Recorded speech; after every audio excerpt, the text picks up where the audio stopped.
पढ्यौँ। त्यसपछि फेरि अर्को हाम्रो जनक शिक्षा सामग्री केन्द्रले प्रकाशित गरेको पुस्तकमा अर्कै क्षेत्रफल पढ्यौँ। त्यो सम्पूर्ण कुराहरू मैले त्यसमा दिएको छु। र त्यो नेपालको जुन हाम्रो पहिलाको नेपालको 1,47,181 स्क्वायर किलोमिटर भनेको जुन त्यो एरिया छ हाम्रो टोटल एरिया, त्यो हाम्रो 2032 को 2032 सालमा चाहिँ नेपाल सरकारले चाहिँ खिचेको नक्सा हो। त्यसपछि अहिलेसम्म 2072 साल जेठ 5 गतेसम्म आउँदा हामीले त्यही नै नक्सा चलाइरहेको थियौँ। तर टर्निङ पोइन्ट के भइदियो भन्दाखेरि यो सबै डेट्सहरू इम्पोर्टेन्ट है। इन्डियाले नेपालको 3टा स्थानहरू कालापानी, लिपुलेक र लिम्फियाधुरा, यो 3टा स्थानलाई चाहिँ आफ्नो नयाँ राजनीतिक नक्सामा समेटेर नयाँ नक्सा जारी गरिदियो। यो कहिले जारी गरिदियो मैले त्यहाँ चित्रसहित देखाइदिएको छु।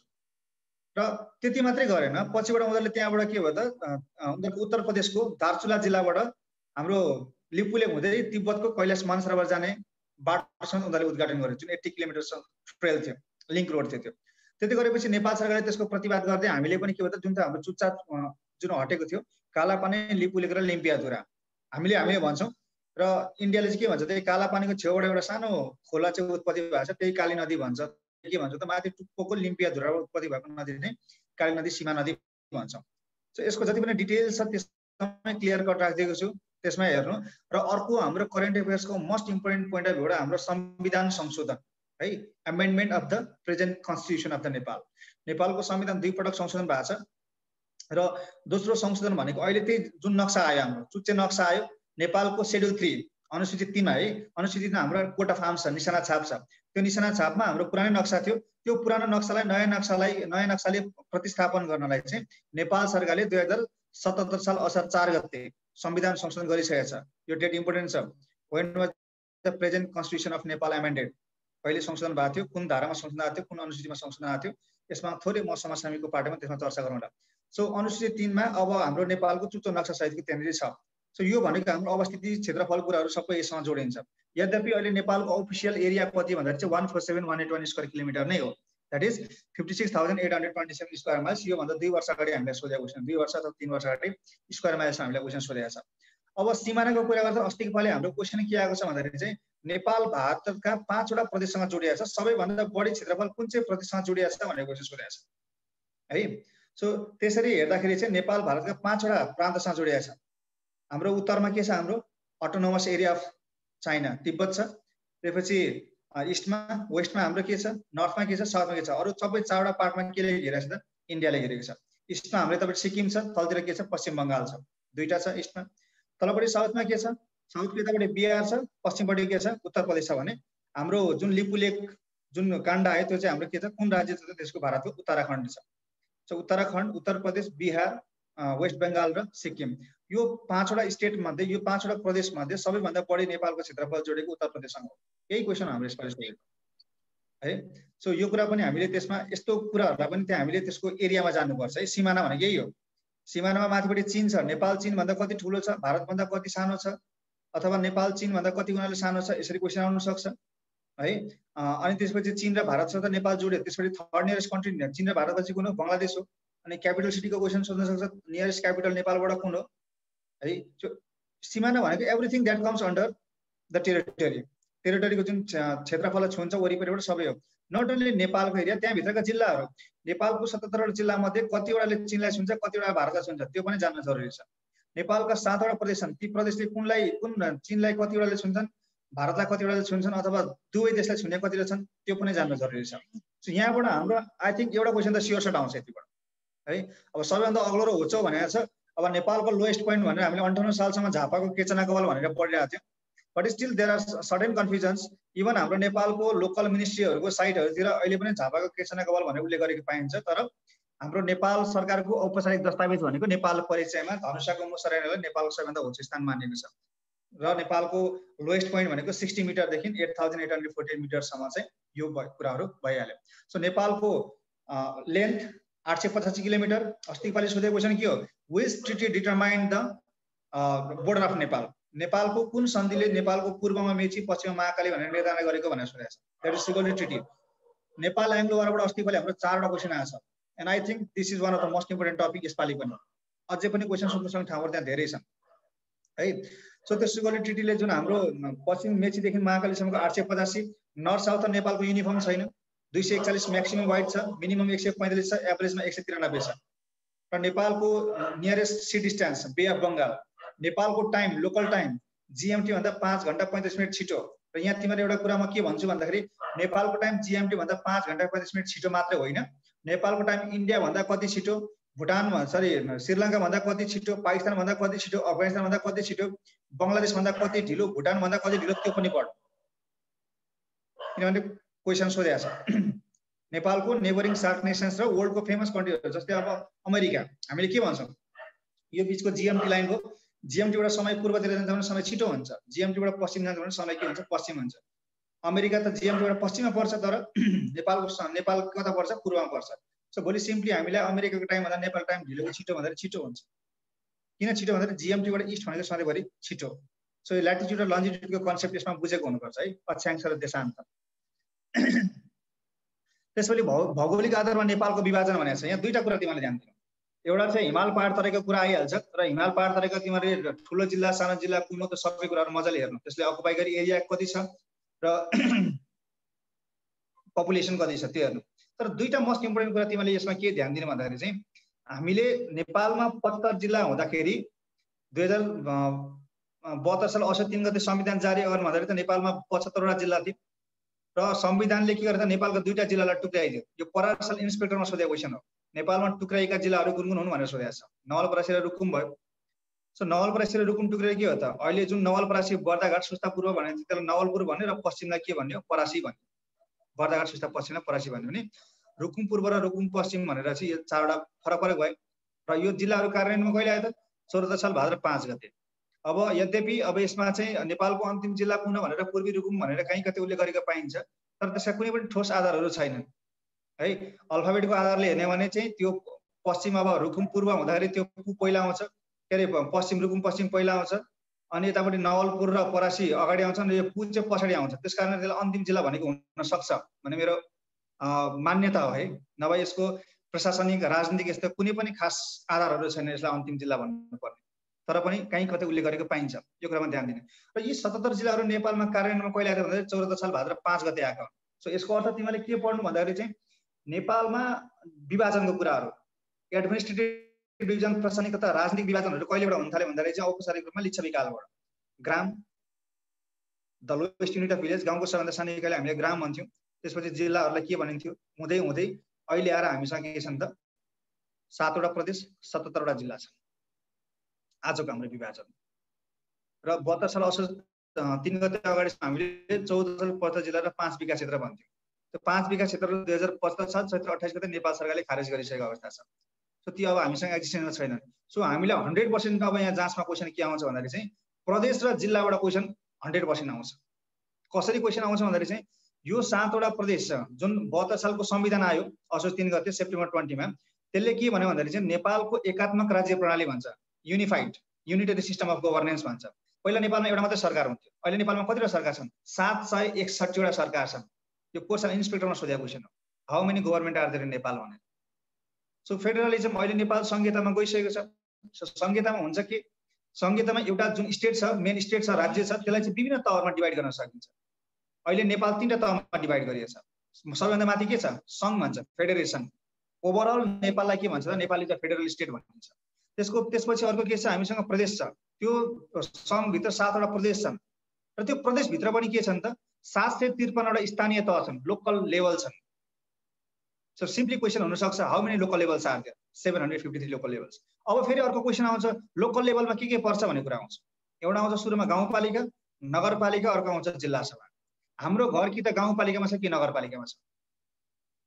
र नेपालमा नगरपालिका कतिवटा भनेर सोधिन सक्छ, 460 वटा नगरपालिका।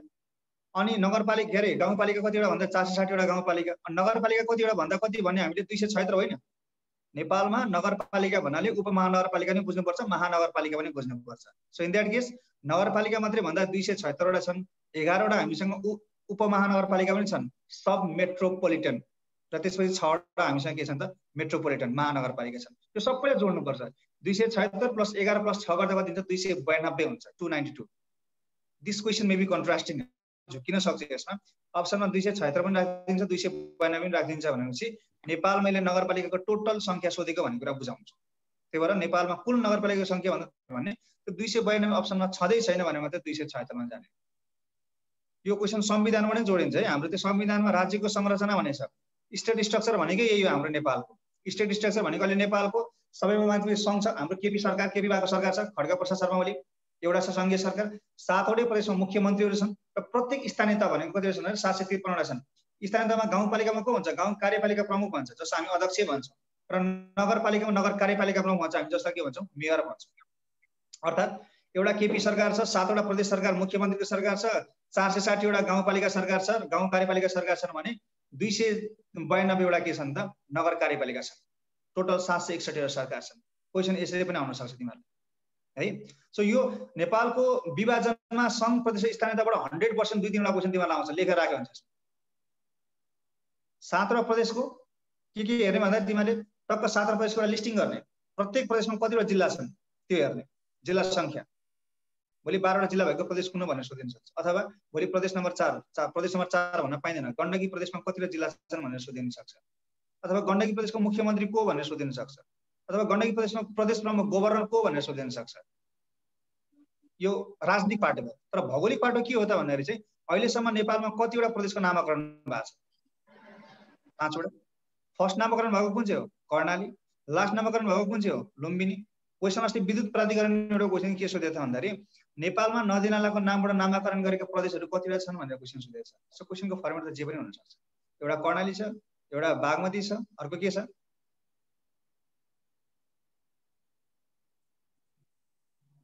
अब म यहाँ नेपालको भूगोलको कुरा गर्दैछु, अब त्यो संयुक्त राष्ट्र सङ्घमा त्यो फाटी जाने भनेर चाहिँ अब त्यो कमेन्ट जे पाए नगरौँ न। अहिले यहाँ सुनौँ ध्यान दिएर। पहिला म कुरा गर्दैछु आगराको, त्यहाँ लेख्ने कमेन्ट गर्ने मान्छे कहाँ गागरा कुरा गर्दैछ। के भन्दै थिएँ? डिस्ट्र्याक्सन भयो कि? ओके। सो त्यो कतिवटा नदी नालाको नामबाट कतिवटा भएको छन् भनेर त क्वेसन सोधिसकेको छ। सो कतिवटा छन् त भन्दा अहिलेसम्म नदी नालाको भनेको बागमती एउटा नदीको नाम भयो, कर्णाली नदीको नाम भयो, गण्डकी नदीको नाम भयो, 3टा भयो। र अब यसमा करेन्ट अफेयर्समा मोस्ट पोसिबल क्वेसन के हो त भन्दाखेरि चाहिँ नेपालको नामाकरण गरेको अन्तिम प्रदेश कुन भनेर यहाँबाट यति मैले अहिले जति भनिरहेको छु नि, यहाँबाट एउटा क्वेसन 100% आउँछ, फिक्स क्वेसन आउँछ भनेर पढ्नु। त्यहाँबाट कहिले नामाकरण भयो, गण्डकी प्रदेश कहिले नामाकरण भयो, कर्णालीलाई कहिले नामाकरण गर्यो, 4 साल इन्सपेक्टरमा सोधेको थियो। के अरे उसमा सुदूरपश्चिम प्रदेशको राजधानी कैलालीको गोदावरीलाई कहिले कायम गर्यो भनेर क्वेसन सोधेको छ है।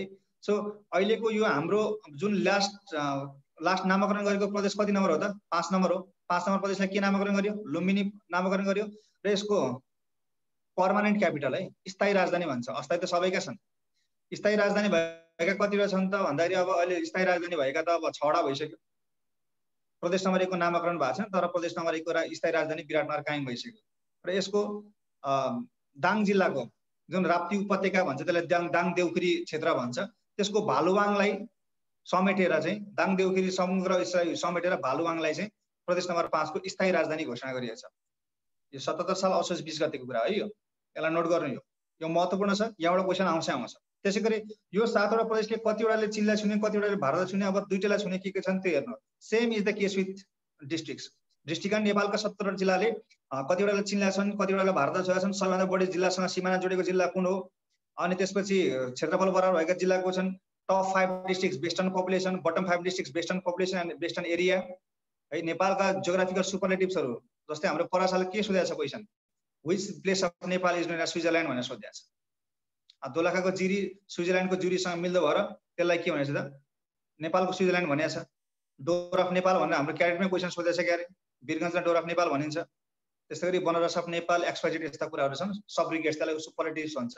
त्यसलाई हेर्ने। नेपालका जिल्लाको बारेमा सबैभन्दा बढी एयरपोर्ट भएको जिल्ला ट्रेस अफ भोल्केनो, यो क्वेसन सोधेको छ हाम्रो 70 सालमा। नेपालको कुन जिल्लामा ज्वालामुखीको चिन्ह छ भनेर क्वेसन सोधेको छ? The district that is the trace of volcano, दैलेखको दुल्लु। सो एभ्रिथिङ जिल्लाको बारेमा सबै पढ्नु। र जिल्लाको बारेमा पढ्दाखेरि 4वटा जिल्ला 5वटा जिल्ला कहिले पनि नछुटाउनु। त्यो के हो भन्दाखेरि चाहिँ मैले अहिले पनि भनिसकेको थिएँ, पहिला 75 जिल्ला हुँदाखेरि हिमालमा 16वटा जिल्ला थिए, पहाडमा 39वटा जिल्ला थिए, तराईमा 20वटा जिल्ला थिए। तर 74 साल भाद्र 5 गते यी कार्यान्वयनमा आउँदाखेरि तराईमा के भयो त? 20 को ठाउँमा 21 भयो। नवलपरासी टुक्रेर 21 भयो। पहाडमा 39 जिल्ला थिए, एउटा जिल्ला रुकुम टुक्रेर त्यहाँ पहाडमा कति भयो त? 40 भयो। र हिमालमा त 16 नै थिए, जोडेर कति भयो त? 77 भयो। तर एउटा त्यो नोट गर्न सक्नुहुन्छ तपाईँहरूले, 2074 साल भाद्र 25 गते 2074 साल भाद्र 25 गते के भयो त नेपाल सरकारको निर्णय अनुसार 4 वटा पहाडका जिल्लाहरूलाई चाहिँ हिमालमा स्थानान्तरण गरिदियो। 4 वटा पहाडका जिल्लालाई। त्यसलाई मैले सम्झिने एउटा सानो फर्मुला बनाएको छु, राधाका गोरु भनेर। रा भनेको रामेछाप, धा भनेको धादिङ, खा भनेको एउटा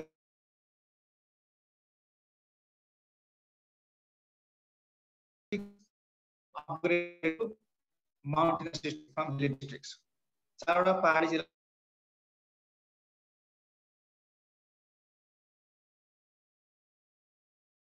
के भयो त 20 वटा भयो।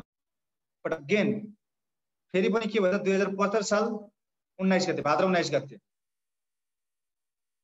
भाद्र भन्छ फागुन 19 गते 75 साल फागुन 19 गते फेरि पनि एउटा पहाडको जिल्ला म्याग्दीलाई फेरि कहाँ लग्यो त हिमालमै लग्यो। राधाका गोरु पानी खान म्याग्दी गयो भनेर सम्झ्यो। For your reference. ल ठीक छ।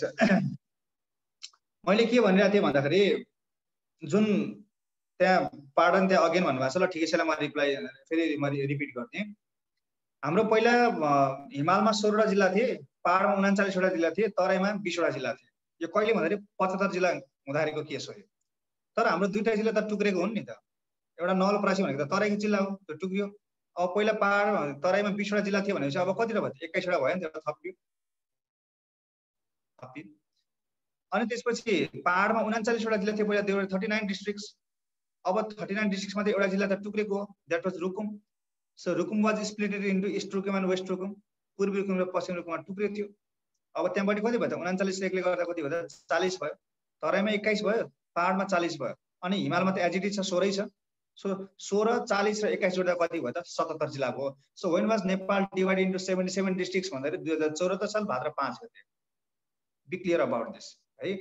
त्यसपछि 74 साल भाद्र 25 गते त्यो के भयो त? जुन पहाडमा 40 वटा जिल्ला भयो, अब त 40 वटा जिल्ला मध्ये राधाका गोरु हरे। त्यसमा मैले एउटा बनाएको थिएँ सूत्र फर्मुला। राधाका गोरु भनेको रा भनेको रामेछाप, यो कहाँ थियो त? पहाडमा थियो। धा भनेको धादिङ, यो पनि पहाडकै जिल्ला भयो। त्यसपछि गो भनेको के हो त? गोर्खा, र रु भनेको के हो त? पूर्वी रुकुम। दिस 4 डिस्ट्रिक्ट्स छन्।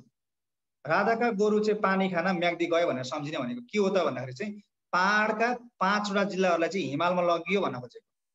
हिमालमा कतिवटा जिल्ला थिए? 16 वटा जिल्ला थिए। अब 16 मा 5 वटा कति भयो त? 21 भयो। 74 साल भाद्र 25 गते रामेछाप, धादिङ, गोर्खा र रुकुमलाई लग्यो भने 75 साल फागुन 19 गते म्याग्दी जुन पहाडी जिल्ला थियो त्यसलाई पनि हिमालमा लग्यो। अर्थात् त्यहाँ पनि अब के भयो त? हिमालमा 21 भयो, पहाडमा 35 भयो, तराईमा कति भयो त? 21 भयो। सो अहिलेको जियोग्राफिकल डिभिजन अनुसार 21, 35, 21 हो है। जुन हाम्रो नेपालको भौगोलिक विभाजन अथवा नेपालको विभाजन भनेको छ यहाँ छ। अब हामीले कुराहरू यतिमा मात्र छोड्ने होइन। हिमाल, पहाड, तराईको विस्तारको बारेमा चर्चा गर्नु पर्यो नि त। तराई थप कति भागमा विभाजन गरेको छ? 3टा भागमा। 60 मिटरदेखि 200 मिटरलाई हामीले के भन्छौँ? मुख्य तराई, मेन तराई भन्छौँ। तराईको अन्न भण्डार भनेको ग्रेनेज हाउस अफ नेपाल हो। त्यसलाई चाहिँ हामीले ग्रेनेज हाउस अफ नेपाल भन्छौँ।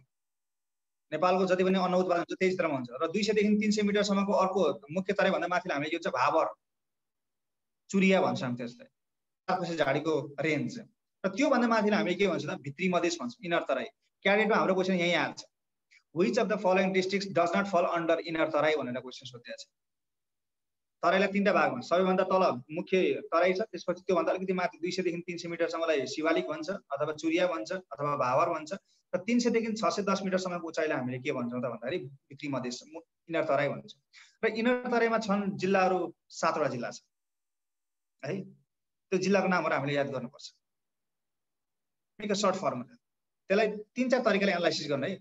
ठुलोदेखि सानो पढ्नु तराईका जिल्ला, भित्री मधेसका जिल्लाहरू, र त्यसको पूर्वदेखि पश्चिमी अर्डर याद गर्नु, र त्यसले अकुपाई गरेको एरिया याद गर्नु। यसपालि हाम्रो योभन्दा अगाडि राष्ट्र ब्याङ्कमा सोधेको क्वेसन छ, what percent of the total area of Nepal is occupied by inner Terai? भित्री मधेसका जिल्लाहरूले ओगटेको क्षेत्रफल कति छ भनेर क्वेसन सोधेको छ। That is 8.5% of the total area of Nepal. त्यो जिल्लाहरू, भित्री मधेसका जिल्लाहरू। सो सिम्पल उसिम चिन दासु भनेर यसरी सम्झिनु हुन्छ।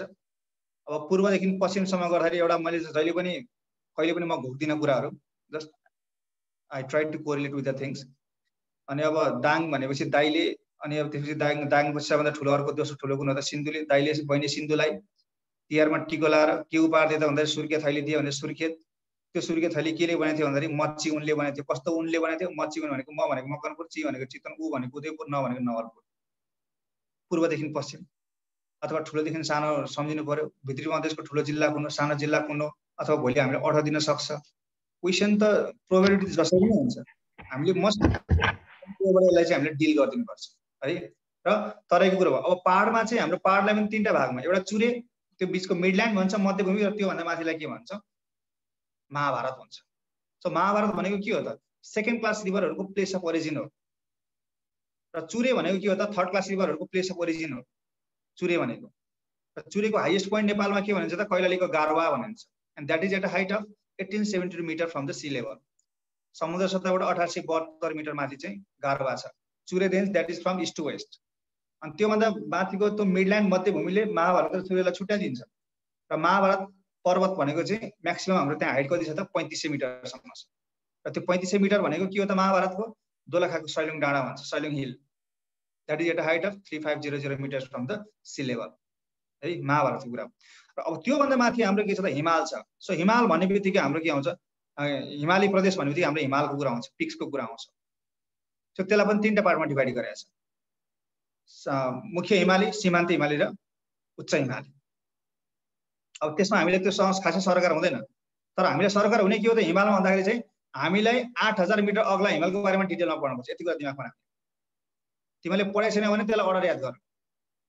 अब हामीले वर्ल्ड जियोग्राफी पनि पढ्न सकेछ, त्यही भएर नेपाल जियोग्राफी पनि पढ्न सकेछ। त्यही भएर वर्ल्डमा चाहिँ अब नेपालमा कतिवटा हिमशृङ्खला छन् भन्दाखेरि 28 वटा हिमशृङ्खला छन्। माउन्टेन रेन्ज, एउटा रेन्जभित्र धेरै हिमालहरू हुन्छन्, श्रृङ्खला चुच्चो चुच्चो धेरै हुन्छन्। र त्यो रेन्जहरू पनि उपश्रृङ्खला, सब रेन्ज कतिवटा छन् त, 18 वटा छन्। र ती 28 वटा हिमशृङ्खलामा नेपालमा 1310 वटा हिमाल छ। अब सबै 1310 वटा पढ्न सकिँदैन। अब 6000 मिटर माथि भन्छ, 5000 मिटर माथि भन्छ, 250 भन्दा बढी भन्छ, 8000 मिटर माथि भन्छ। कतिवटा छन् नेपालमा 8000 मिटर माथि? 8 वटा छन्। तर क्वेसन हाम्रो यो सुब्बामा सोधेको क्वेसन हो 73 सालमा। क्वेसन के भने थियो, नेपालमा 8500 मिटर माथिका हिमालहरू कतिवटा छन् भन्ने क्वेसन सोधेको थियो। 8500 मिटर माथि कतिवटा छन् त? 3टा छन्। र वर्ल्डमा भन्छ भने 4 वटा छन्। सो दिमागमा के कुरा याद गर्ने, हामीले विश्वका 8000 मिटर भन्दा अग्ला 14 वटा हिमाल अर्डरमा याद गर्नुपर्छ, पहिलो पोइन्ट। किन भन्दाखेरि चाहिँ यसलाई हामीले अर्डर सोधिन सक्छ। जस्तै वर्ल्डको 5th हाइएस्ट माउन्टेन पिक कुन हो भन्दाखेरि हामीले नेपालको र वर्ल्डको 2टै सिनारीमा सम्झिनुपर्छ। किन भन्दाखेरि वर्ल्डको हाइएस्ट पोइन्ट सगरमाथा भयो भने सेकेन्ड हाइएस्ट त माउन्ट केटु नेपालमा होइन, पाकिस्तानमा हो। सो पाकिस्तानमा हुँदाखेरि सेकेन्ड वर्ल्डको 5th हाइएस्ट पिक र नेपालको 5th हाइएस्ट पिक भन्दाखेरि एन्सर तलमाथि हुन्छ। त्यही भएर वर्ल्डकै 14 वटा हिमालको अर्डर याद गर्ने पहिलो। दोस्रो के याद गर्ने, त्यसको हाइट याद गर्ने। किन हाम्रो क्याडेटमा अलरेडी सोधेको छ, what is the height of Mount Kanchenjunga भनेर क्वेसन सोधिसकेको छ, हाइट। त्यसपछि उनीहरू कुन श्रृङ्खलामा पर्छ, योभन्दा अगाडि इन्सपेक्टरमा सोधेको क्वेसन छ, के भनेको छ, चोयु हिमाल कुन हिम श्रृङ्खलामा पर्छ भनेर सोधेको छ, माउन्टेन रेन्ज। सो रेन्ज पढ्नु पर्यो। त्यसपछि कुन जिल्लामा पर्छन् यी हिमालहरू र कुन प्रदेशमा पर्छन्। 69 सालमा हाम्रो यो लोकसेवाले संशय कोषमा सोधेको क्वेसन हो, माउन्ट मनासलो कुन अञ्चलमा पर्छ भनेर सोधेको थियो। त्यतिखेर अञ्चल सोधिन्छ। अब हामीसँग अञ्चल सोध्दैन जाँच्न, विश्व र अबाउट दिस यो सोध्दैन। हामीलाई के सोध्छ कि कुन प्रदेशमा पर्छ भनेर सोध्छ, कि कुन जिल्लामा पर्छ भनेर सोध्छ। सो मनासले हिमाल कुन प्रदेशमा पर्छ भन्दाखेरि चाहिँ गण्डकी अञ्चल भनेको त्यही अहिलेको गण्डकी प्रदेश त हो, गोर्खा जिल्ला हो। गोर्खा जिल्ला भनेपछि 4 नम्बर प्रदेश गण्डकी प्रदेश हो। क्वेसन यसरी पनि सोधेको छ, स्वर्गदारी कति नम्बर प्रदेशमा पर्छ भनेर सोधेको छ। स्वर्गदारी भनेको प्युठान हो। प्युठान भनेको कति नम्बर प्रदेश त? यसरी क्वेसन सोधिन्छ, 5 नम्बर प्रदेश। सो जियोग्राफिकल डिभिजन भनेको हिमाल पार तराई मात्रै भन्नु, त्यहाँभित्रको फिचर्सहरू पनि हामीले हेर्नुपर्छ। र 8000 मिटर मुनिको हिमालको उचाइ तिमीले पढ्नु पर्दैन। सिम्पली हाम्रो क्वेसन छ, नेपालको 28 वटा हिमशृङ्खला मध्ये सबैभन्दा पूर्व के हो त? कञ्चनजङ्घा हो, कञ्चनजङ्घा। त्यसपछि के हो त? जनक। त्यसपछि के हो? उम्बक। त्यसपछि कुन हो? मालङ। त्यसपछि कुन हो? लाङटाङ। हुँदै हुँदै हाम्रो पश्चिममा के छ त? नालाकाङ्कर। र अन्तिम हिमशृङ्खला कुन हो त? गुराँस, that lies in Darchula district. र त्यो गुराँस हिमालमा हिमशृङ्खलामा 2टा प्रमुख हिमालहरू पर्छन्, एउटा अपी हिमाल पर्छ, एउटा व्यासऋषि हिमाल पर्छ। सिम्पली अपी कुन हिमाल, अपी हिमाल कुन जिल्लामा पर्छ भनेर सोधिन सक्छ, तर अपी हिमालको हाइट सोध्दैन, ढुक्क भयो हुन्छ।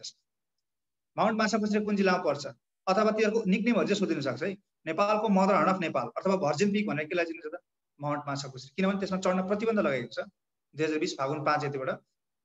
त्यसमा एसेन्सन पर्पजलाई चाहिँ त्यसमा के गर्छ, ब्यान गरिएको छ। सो त्यो हिमालहरूको बारेमा चाहिँ अब सगरमाथा कहिले चढ्यो, पहिलो कहिले चढ्यो र अन्तिम कहिले चढ्यो, त्यो सबै त्यसको कीर्तिमानहरू हामीले जान्नुपर्ने हुन्छ। र यसको लागि पनि म तिमीलाई भन्छु, यदि हिमाल आरोहणको तिमीलाई कीर्तिमान चाहिन्छ भने त्यो पनि म पनि भन्छु, एडु सफ्ट एकाडेमीको भिडियो हेर्नु अथवा त्यहाँ सन्तोष खड्का भने युट्युबमा टाइप गर्नु, त्यहाँ करेन्ट अफेयर्स पार्ट 1 भने हिमालय त्यो हेर्नु, त्यो हिमाल आरोहणसँग सम्बन्धित मात्रै छ। त्यसको जति पनि फ्याक्ट्स एन्ड फिगरहरू छ, जुन यो निर्मल पूर्जा मगरको कुराहरू छ, सबै त्यसमा लेखिएको छ। 8000 मिटर सबै अग्ला हिमाल, सबैभन्दा छोटो समय, त्यो पनि जम्मा 6 महिना 6 दिनमा विश्वका 14वटा 8000 मिटर अग्ला सबै हिमालले आरोहण गरेर विश्व कीर्तिमान कायम गर्यो। त्यो पनि सबैभन्दा छोटो समय। त्यसको लागि पनि त्यो करेन्ट अफेयर्स पार्ट 1 भिडियो हेर्नु है। क्वेसनहरू त सबै यही भित्रबाट त हो, कहाँबाट आउँछ क्वेसनहरू? तिमीले कसरी प्रिपेयर गरेछ त्यसले महत्त्वपूर्ण स्थान राख्छ है यसमा। अब नेपालका प्रदेशहरूको नाम र राजधानी मैले तिमीलाई भनिहालेँ।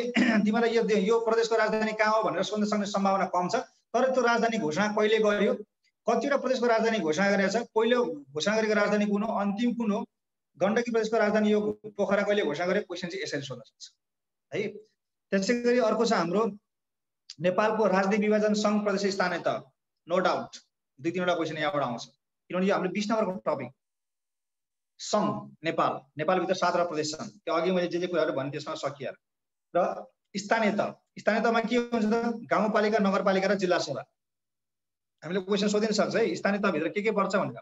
एउटा गाउँपालिका पर्छ, रुरल म्युनिसिपालिटी पर्छ, अर्को नगरपालिका म्युनिसिपालिटी पर्छ, र अर्को डिस्ट्रिक्ट एसेम्ब्ली जिल्ला सभा पर्छ। 3टा मात्रै पर्छ, अरू केही पनि पर्दैन। Which of the following is or is not a rural local level भन्दाखेरि यति नै हो। अब लोकल लेभललाई 2 तरिकाले तिमीलाई क्वेसन जाँचमा कम्पेयर गर्न सक्छ। अस्तिको सालको क्वेसन हेऱ्यो भने त्यसबाट थाहा भइहाल्छ। क्वेसन कसरी छ, नेपालको सबैभन्दा बढी स्थानीय तह भएको जिल्ला कुन हो भनिन्छ। स्थानीय तह भने के हो, गाउँपालिका नगरपालिका जोडेर 753 रहेछ। नेपालमा सबैभन्दा बढी स्थानीय तह भएको जिल्ला भनेको सर्लाही हो, 11वटा नगरपालिका छन्, 9वटा गाउँपालिका छन्। स्थानीय तहलाई जिल्लासँग जोडिन्छ, स्थानीय तहलाई अब प्रदेशमा जोडिन्छ। सबैभन्दा बढी स्थानीय तह भएको प्रदेश कुन हो भनिन्छ। सबैभन्दा बढी स्थानीय तह भएको प्रदेश छ 1 नम्बर प्रदेश हो, 137वटा स्थानीय तह छन्। स्थानीय तहको सबैभन्दा सानो युनिट के हो त, गाउँपालिका। सबैभन्दा बढी गाउँपालिका भएको जिल्ला कुन हो, धादिङ 11वटा। सबैभन्दा बढी गाउँपालिका भएको प्रदेश कुन हो, फेरि पनि 1 नम्बर प्रदेश 88वटा। सबैभन्दा बढी नगरपालिका भएको जिल्ला कुन चाहिँ हो, रौतहट 16वटा। सबैभन्दा बढी नगरपालिका भएको प्रदेश कुन चाहिँ हो, 2 नम्बर प्रदेश। यसरी आउँछ। एकचोटि स्थानीय तहलाई जिल्लासँग कम्पेयर गर्न सक्छ, एकचोटि प्रदेशसँग कम्पेयर गर्न सक्छ। र सबैभन्दा मोस्ट इम्पोर्टेन्ट भनेको यसमा मेट्रोपोलिटनहरू, महानगरपालिका जम्मा 6वटा छन्। Which is the largest in terms of area, which is the smallest in terms of area, order पनि सोधिन सक्छ। भोलि सोधिन सक्छ सिम्पली, क्षेत्रफलको आधारमा सबैभन्दा सानो नगरपालिका कुन चाहिँ, ललितपुर। सबैभन्दा ठुलो कुन हो क्षेत्रफलको आधारमा, पोखरा हो। Which is the last metropolitan city of Nepal, Birgunj र विराटनगर। अथवा which is the second largest metropolitan city of Nepal in terms of population, जनसङ्ख्या आधारमा दोस्रो ठुलो कुन हो। क्वेसन एनी वेबाट सोध्न सक्छ। यो हाम्रो डिक्यानमा अब कतिले नोट लिइसक्यो होला, पहिला हामीले इन्सपेक्टर पढाउँदा अथवा क्यारियर पढाउँदा जुन नोट्सहरू दिएका छौँ त्यतिले पुगिहाल्छ। त्यसमा नयाँ कुरा त्यसमा केही पनि छैन, त्यसमा सबै कुरा इन्क्लुड छँदैछ है। र नेपालको वर्तमान संविधानको अनुसूची 4 हेरेन भने नि, अब यता संविधानमा अनुसूची 1 देखि 5 सम्म भनेको छ। अनुसूची 4 हेरेन, अनुसूची 5 हेरेन भनेदेखि एउटा क्वेसन माया मार्दै हुन्छ। अनुसूची 4 मा के छ, कुन प्रदेशमा कुन जिल्ला भनेको छ।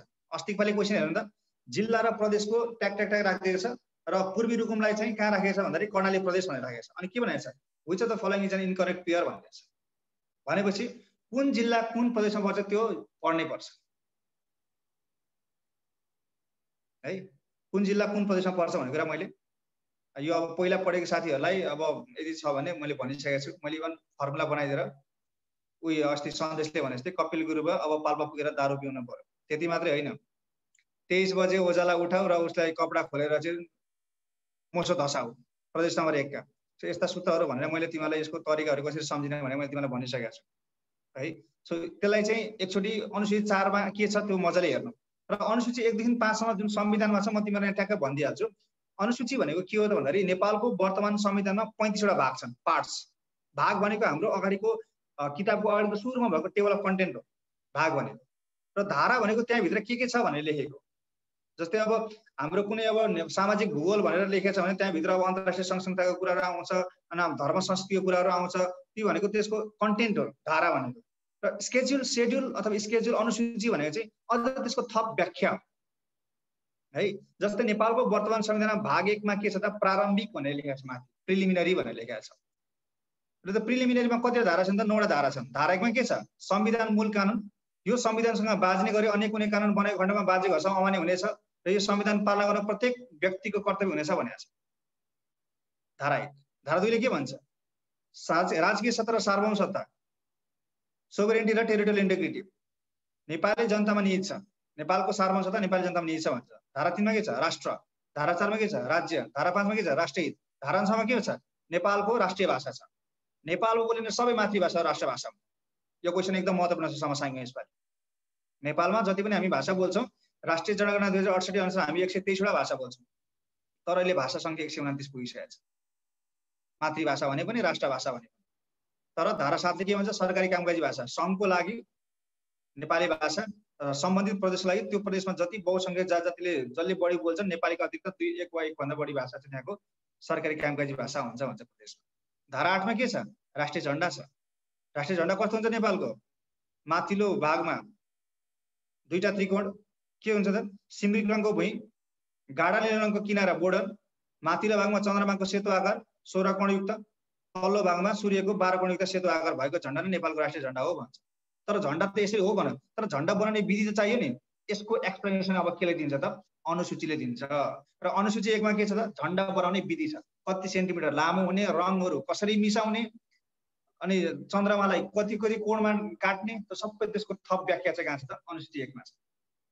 त्यसैले धारा 9मा के छ धारा 9को उपधारा 1 ले के भन्छ भन्दाखेरि उपधारा भनेको सब क्लज है, त्यसले के भन्छ भन्दाखेरि चाहिँ नेपालको राष्ट्रिय गान अनुसूची 2मा भए बमोजिम हुने भनेको छ। धारा 9 ले भने राष्ट्रिय गान हुने भने, तर राष्ट्रिय गानमा के छ हाम्रो 100 थुङ्गा फुलका हामी एउटै माला नेपाली चाहिँ कहाँ छ त अनुसूची 2मा छ।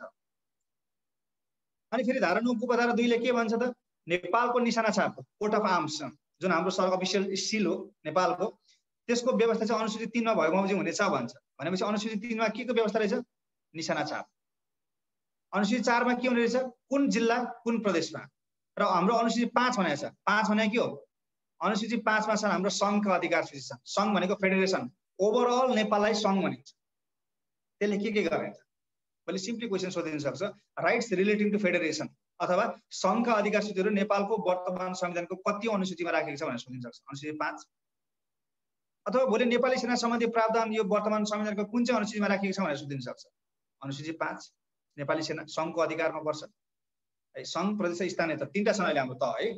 सङ्घ भनेको हामीले समग्र नेपाललाई बुझ्नुपर्छ। सङ्घ भनेको प्रदेश भनेको हामी कुनै न कुनै प्रदेशमा छौँ है। हाम्रो घर जहाँ हो हामी जुन जिल्लामा बस्छौँ त्यो कुनै न कुनै प्रदेशमा छन्, र त्यो प्रदेशभित्र पनि के छन् भन्दा स्थानीय तह छन्। हाम्रो स्थानीय तहमा के हुन्छ त गाउँपालिका र नगरपालिका। हामीले यसरी बुझौँ हामी नेपालभित्र छौँ भनेपछि नेपाल गाउँपालिका सम्झिने, एसिया महादेश भनेको प्रदेश हो र समग्र विश्व भनेको सङ्घ हो। यसरी बुझ्ने, यसरी बुझ्न गाह्रो पर्यो भनेको है यो कुरा हो। तर त्यो पढ्नु कुन प्रदेशमा कुन जिल्ला अथवा त्यो प्रदेशमा कतिवटा जिल्ला, त्यो प्रदेशको ठुलो जिल्ला र सानो जिल्ला, यही हो क्वेसन आउने जाँच्ने यही हो। पढाएको छ भने सकिहाल्यो, पढाएको छैन भने सकिन्छ भने पढ्नु। प्रमुख राजमार्ग 3-4वटा कुरा ध्यान दिनु। नेपालको राष्ट्रिय राजमार्ग नेसनल हाइवे कतिवटा छन् त 13वटा छन्, 15वटा छन्, 2टा यतापट्टिको 18। र ती 15वटा राष्ट्रिय हाइवेको सिम्पली के भने जस्तै महेन्द्र हाइवे पर्छ भने तिमीलाई के पढ्ने त कहाँदेखि कहाँसम्म मेचीदेखि कहाँसम्म त कञ्चनपुरसम्म कति लम्बाइ छ 1027.67 किलोमिटर छ। कुन देशको सहयोगमा छ त यहाँ फरक फरक देश छन्। यहाँ क्वेसन हाम्रो परसल शस्त्रमा क्वेसन आउँछ। क्वेसन के भनेर सोधेको छ महेन्द्र राजमार्ग अन्तर्गत पर्ने बुटोल नारायणगढ सडक खण्ड कुन देशको सहयोगमा बनेको भनेर क्वेसन सोधेको छ। बेलायतको सहयोगमा बनेको। अरनिको राजमार्ग कुन देशको सहयोगमा बनेको भनेर सोधेको छ। पृथ्वी राजमार्गको लम्बाइ कति हो भनेर सोधेको छ। भनेपछि यसमा हामीले पढ्नुपर्ने 4वटा कुरा छन् राष्ट्रिय राजमार्गहरूको। त्यो राष्ट्रिय राजमार्गको नाम, कहाँदेखि कहाँसम्म, कति दूरी र कुन देशको सहयोगमा बनेको, यति पढ्नु। क्वेसन काहीँ दायाँमा काहीँ पनि हलिँदैन त्यहाँबाट राष्ट्रिय राजमार्ग। तर यो हाम्रो टुक्रे जुन हुन्छ नि यो 7 किलोमिटर 8 किलोमिटर 5 किलोमिटर स्थानीय सडकहरू यिनीहरूको चाहिँ नामाकरण सोधेको पाइन्छ है कहिलेकाहीँ। जस्तै हाम्रो क्याडेटमा त सोधेको छैन यो कुरा, तर हाम्रो विद्यापति मार्ग भनेर हाम्रो यो एपिएफ असैमा सोधिसकेको छ कहाँदेखि कहाँसम्म भनेर। र नासुमै हाम्रो सुब्बामै लोकसेवाले सोधेको के छ भन्दाखेरि सातोबाट ललितपुरदेखि टिका भैरव लेलेसम्मको सडक खण्डलाई के नामाकरण गरिएछ भनेर क्वेसन सोधेको छ। महाकवि लक्ष्मीप्रसाद देवकोटा मार्ग, नौबिसे धादिङदेखि मलेगुसम्म कालुपाणी मार्ग, आबुखरिनदेखि गोर्खासम्म अमरसिंह थापा मार्ग, यस्ता क्वेसनहरु कहिले काहीँ फाटाफुटा सोधेको पाइन्छ है। जुन स्थानीय सडकमा स्थानीय स्तरका सडकहरुको चाहिँ नामाकरण त्यसलाई के नामले चिनिन्छ भन्ने कुरा सोधेको पाइन्छ। तर कुन देशको सडकमा पनि सानो सानो सडकहरु त कुन देशको सडकमा सोध्दैन त, राष्ट्रिय सडक खण्डहरु है। त्यसैगरी यसका अलावा अब तिमीले त्यसमा हेर्ने के हो भन्दाखेरि चाहिँ राष्ट्रिय गौरवको आयोजना, किनभने हाम्रो यसपालि टपिकमा आर्थिक व्यवस्थामा राष्ट्रिय गौरवको आयोजना भनेर पनि राखेको छ। राष्ट्रिय गौरवको आयोजनामा नेपालका 5 वटा सडक पर्छ। एउटा कालीगण्डकी कोरिडोर, कर्णाली कोरिडोर, अनि कोशी कोरिडोर, र त्यो बाहेक अर्को के छ नि त काठमाडौँ तराई फास्ट ट्र्याक। अस्तिपालि हाम्रो यहाँबाट क्वेसन आएको छ, नेपाली सेनाले जिम्मा लिएको छ, त्यसकारण गर्दा यो एकदम महत्त्वपूर्ण छ, यसको डिटेलमा पढ्नु। कुन जिल्लामा बढी छोएको छ भनेर अस्तिपालि क्याडेटमा क्वेसन सोधेको छ। र त्यसपछि अर्को हाम्रो पहिला हामी मध्यपहाडी लोकमार्ग भन्थ्यौँ, अहिले हामी त्यसलाई के भन्छौँ पुष्पलाल लोकमार्ग भनेर चिन्छौँ। त्यसको बारेमा डिटेलमा पढ्ने, त्यसको लम्बाइ कति छ, कहाँदेखि कहाँसम्म है, अनि यसको इनागुरेसन कहिले भयो, यसको लम्बाइ कति छ। विशेष गरी यो कोरिडोरहरुको चाहिँ लम्बाइ हेर्ने हो, अरूको त्यसमा खासै सोध्ने ठाउँ छैन। तर काठमाडौँ तराई फास्ट्यागमा त अथाह छन् त्यहाँ प्रश्न सोध्न सक्ने ठाउँहरु है। अब तिमीले पढिसके होलौ, यदि पढेको छैन भने त्यसलाई एकचोटि हेर्नु है, त्यसमा ध्यान दिनु। क्वेसन आयो भने राजमार्गहरुबाट यति भित्र हो, यहाँ भन्दा बाहिर बाहिर क्वेसन आउँदैन। त्यसैले मैले पर्वत श्रृङ्खलाको नाम भनिहालेँ। नेपालका प्रमुख नदीहरु 5 कुरा ध्यान दिने। पहिलो कुरा के ध्यान दिने भने नदीका स्तर छुट्याउने, फर्स्ट क्लास हो कि सेकेन्ड क्लास हो कि थर्ड क्लास हो, अरु के पनि हेर्नु पर्दैन। जस्तै क्वेसन कसरी आछ हाम्रो क्याडेटमा, कोशी गण्डकी कर्णाली बागमती दिएको छ, अनि के भनिदिएको छ, which of the following is not a first class river भनेको छ। फर्स्ट क्लास रिभर कहाँबाट उत्पत्ति हुन्छ, हिमालबाट हिउँ परेर। सेकेन्ड क्लास रिभर कहाँबाट, महाभारत रेन्जबाट। थर्ड क्लास रिभर कहाँबाट, चुरेबाट। चुरे रिभर तिमीले पढ्नै पर्दैन, ओमिटेड, हटाइदियो हुन्छ। र फर्स्ट क्लास रिभर नेपालमा कति छ त 22 वटा छन्, त्यो नाम याद गर्नै पर्छ तिमीले। कोशी, सप्तकोशी 7 वटा, सप्तगण्डकी 7 वटा, सप्तकर्णाली 7 वटा, र Mahakali this is also first class river. 7 त्यहाँ 21, र महाकालीका कुनै पनि ट्रिब्युटरिज हामीले छन त छन्, तर हामीले लोकसेवा किताबमा लेखेका छैनौँ, उल्लेख गरेका छैनन्। त्यो हामीले त्यही प्याटर्न फलो गर्दाखेरि 22 वटा छन्। यो 22 वटा नदीको नाम याद गरिसकेपछि नेपालको बचेका चर्चित नदीहरू सबै सेकेन्ड क्लास भन्ने कुरा याद गरे हुन्छ। र चुरे किन याद गर्नु पर्दैन भन्दाखेरि चाहिँ चुरेलाई हामीले नेपालीमा खरे खोला भन्छौँ के, सिजनल रिभर हुन्थ्यो अरू। अहिले गएर चुरेमा हेर्नु त त्यहाँ के छन्, त्यहाँ ठुला ठुला गिटी क्रसर उद्योगहरू सञ्चालन गरेका छन्। किनभने त्यहाँको माटो कस्तो हुन्छ, चुरेको माटो कस्तो हुन्छ, स्यान्डी बोल्डर सोइल भन्छ, बलौटे पत्थरिलो माटो भन्छ, बालुवा गिटी मात्रै हुन्छ। बालुवा गिटी भट्टामा कुनै पानीको मुहान हुन्छ र हुँदैन, अभियसली हुन्छ कि ढुङ्गाहरू मात्रै हुन्छ, गिटी हुन्छ, बालुवा हुन्छ। बालुवामा पानी अडिन्छ र अडिँदैन, र त्यसको स्रोत केही पनि हुँदैन। त्यसको स्रोत भनेको जब आकाशबाट पानी बग्छ, झर्छ, गडगडा ती नदीहरू सबै बग्छन्। र वर्षै पछि नेपालमा चुरे नदीहरू बढेको बढै छन्। किन भन्दाखेरि नेपालमा डिफोरेस्टेसनको रेट एकदम म्यासिभ मात्रामा बढिरहेछ, वन विनाश। नेपालमा राष्ट्रपति तराई चुरे संरक्षण कार्यक्रम, यो पनि राष्ट्रिय गौरवको आयोजना हो। नेपालका 36 वटा जिल्लामा यो अहिले सञ्चालित छ। किन भन्दाखेरि चाहिँ चुरे क्षेत्रमा रुख रोप्यो भने रुखको जराहरूले पानी सोच्छ र बाढी पहिरोबाट हामी बच्न सकिन्छ भन्ने एउटा कन्सेप्ट हो सरकारको है। राष्ट्रपति तराई चुरे संरक्षण कार्यक्रम नेपालका 36 वटा जिल्लामा, अर्थात् चुरे कतिवटा जिल्लामा पर्छ भने 36 जिल्लामा पर्छ, फैलिएको छ नेपाल। त्यो फर्स्ट क्लास रिभर हो। फर्स्ट क्लास रिभर भनेपछि हामीले के भन्छौँ त, यसलाई हिमालयन रिभर पनि भन्छ, हिमालबाट हिउँ पलेर बग्ने नदी। सेकेन्ड क्लास रिभर भनेको महाभारत रेन्ज, महाभारतीय रिभर भनेको सेकेन्ड क्लास रिभर हो। यो अस्ति हाम्रो विद्युत प्राधिकरणले सोधेको छ, महाभारतीय रिभरहरू कहाँबाट उत्पत्ति, के अरे सेकेन्ड क्लास रिभरहरू कहाँबाट उत्पत्ति हुन्छ भनेर क्वेसन सोधेको छ, महाभारत पर्वतबाट। र तेस्रो स्तरको कहाँबाट त, चुरेबाट। पहिलो कुरो के थाहा हुनु पर्यो, कहाँबाट उत्पत्ति हुन्छन्, र त्यो उत्पत्ति हुने नदीहरू फर्स्ट क्लास हुन् कि सेकेन्ड क्लास हुन् कि थर्ड क्लास हुन्, त्यो याद गर्नु पर्यो, दोस्रो पोइन्ट। र तेस्रो पोइन्ट भनेको चाहिँ हामीले कोशी गण्डकी कर्णालीको बारेमा डिटेलमा पढ्नुपर्छ। परार साल 14 सालमा क्वेसन के सोध्यो भन्दाखेरि कोशीका पूर्वदेखि पश्चिमसम्म बग्ने नदीहरूको सही क्रम पहिला आउनुहोस् भन्थ्यो। अर्थात् कोशी एउटा सिंगल रिभर होइन, this is a combination of 7 different tributary, 7 वटा विभिन्न नदीहरू मिलेर बनेको हो। अब पूर्वको सबैभन्दा पूर्व के हो त, तमोर। मैले यसलाई यसरी सम्झाएको थिएँ, तिम्रो छोरा अरुण, तम्रा छोरा अरुण, पश्चिमतिर तिमीलाई तमी भनिन्छ हैन त। तम्रा छोरा अरुण हुन्, अरुणले के लिएर गए, दुध लिएर गए, दुध कोशी लिएर भनेपछि लिआए त्यहाँ लिखु, केमा गरेर गए थियो, तामाको भाडामा लिएर गए थियो, तामा कोशी लगेर कहाँ फाल्दे, सुनकोशीमा फाल्दे। कसले भनेको थियो, इन्द्रले भनेको थियो भनेर सम्झेको थियो। East to west. यदि हामीले नामै याद गर्नु छ भने इस्ट टु वेस्ट सम्झिने, अर्डरमा सम्झिने, किन र्यान्डम सम्झिने।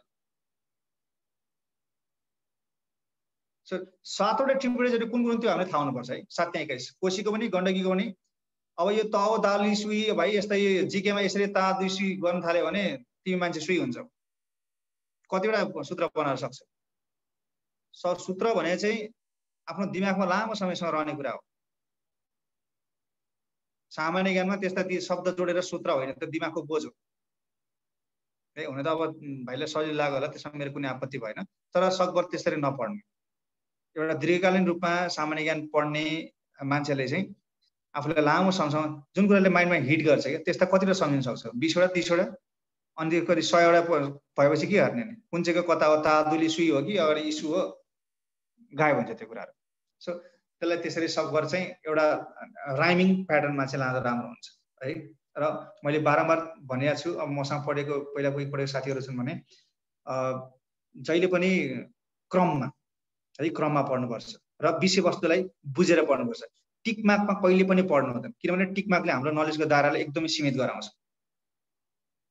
अब सप्तकोशीको सहायक नदीको बारेमा एउटा सहायक नदीको बारेमा त क्वेसन पढेन, अरू 6 वटा आयो भने के गर्ने, त्यसरी कहिले पनि पढ्नु हुँदैन है त। सो त्यसै गरी गण्डकीको, अब गण्डकीको सहायक नदी सबैभन्दा पूर्वको सहायक नदी कुन हो त, त्रिशुली। अब मैले कसरी सम्झेँ त्यसलाई, एउटा त्रिशुल बोकेर बाबाजी आउँछ र जान्छन् कहाँ, बुढी गण्डकी भएर, बुढी गङ्गा, सरी बुढी गण्डकी। अब बुढीसँगले माग्छन्, केही कुरा माग्छन्, अब बुढीले पनि दहरो मन बनाउँछ, दहराउँथे, दहरो मन बनाएर के भन्छ त, बुढीले 1 बोरा मस्याङ हालिदिन्छ, मस्याङ दिए। अनि बाबाजीले अझै माग्छन्, अब मेरो छोरी मादिकोतिर जाऊ भनेर आमाले पठाउँछन्, मादिकोतिर गए। मादी कस्तै छिन् भनेर पठाएको थियो, सेती छन् भनेर पठाएको थियो, सेती गण्डकी। तर पुग्दा त मादी त काली पो रहेछन्, काली गण्डकी।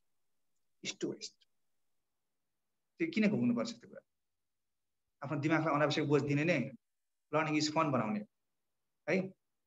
सो यो सबैको सहायक नदीहरू पढ्नु। त्यसपछि अब थर्ड पोइन्ट के गर्ने त, यो सहायक नदीहरू चाहिँ कहाँबाट उत्पत्ति हुन्छन्, the place of origin. Question कसरी सोधेको छ हाम्रो क्याडेटमा, the place of origin of Trishuli river भनेर सोधेको छ।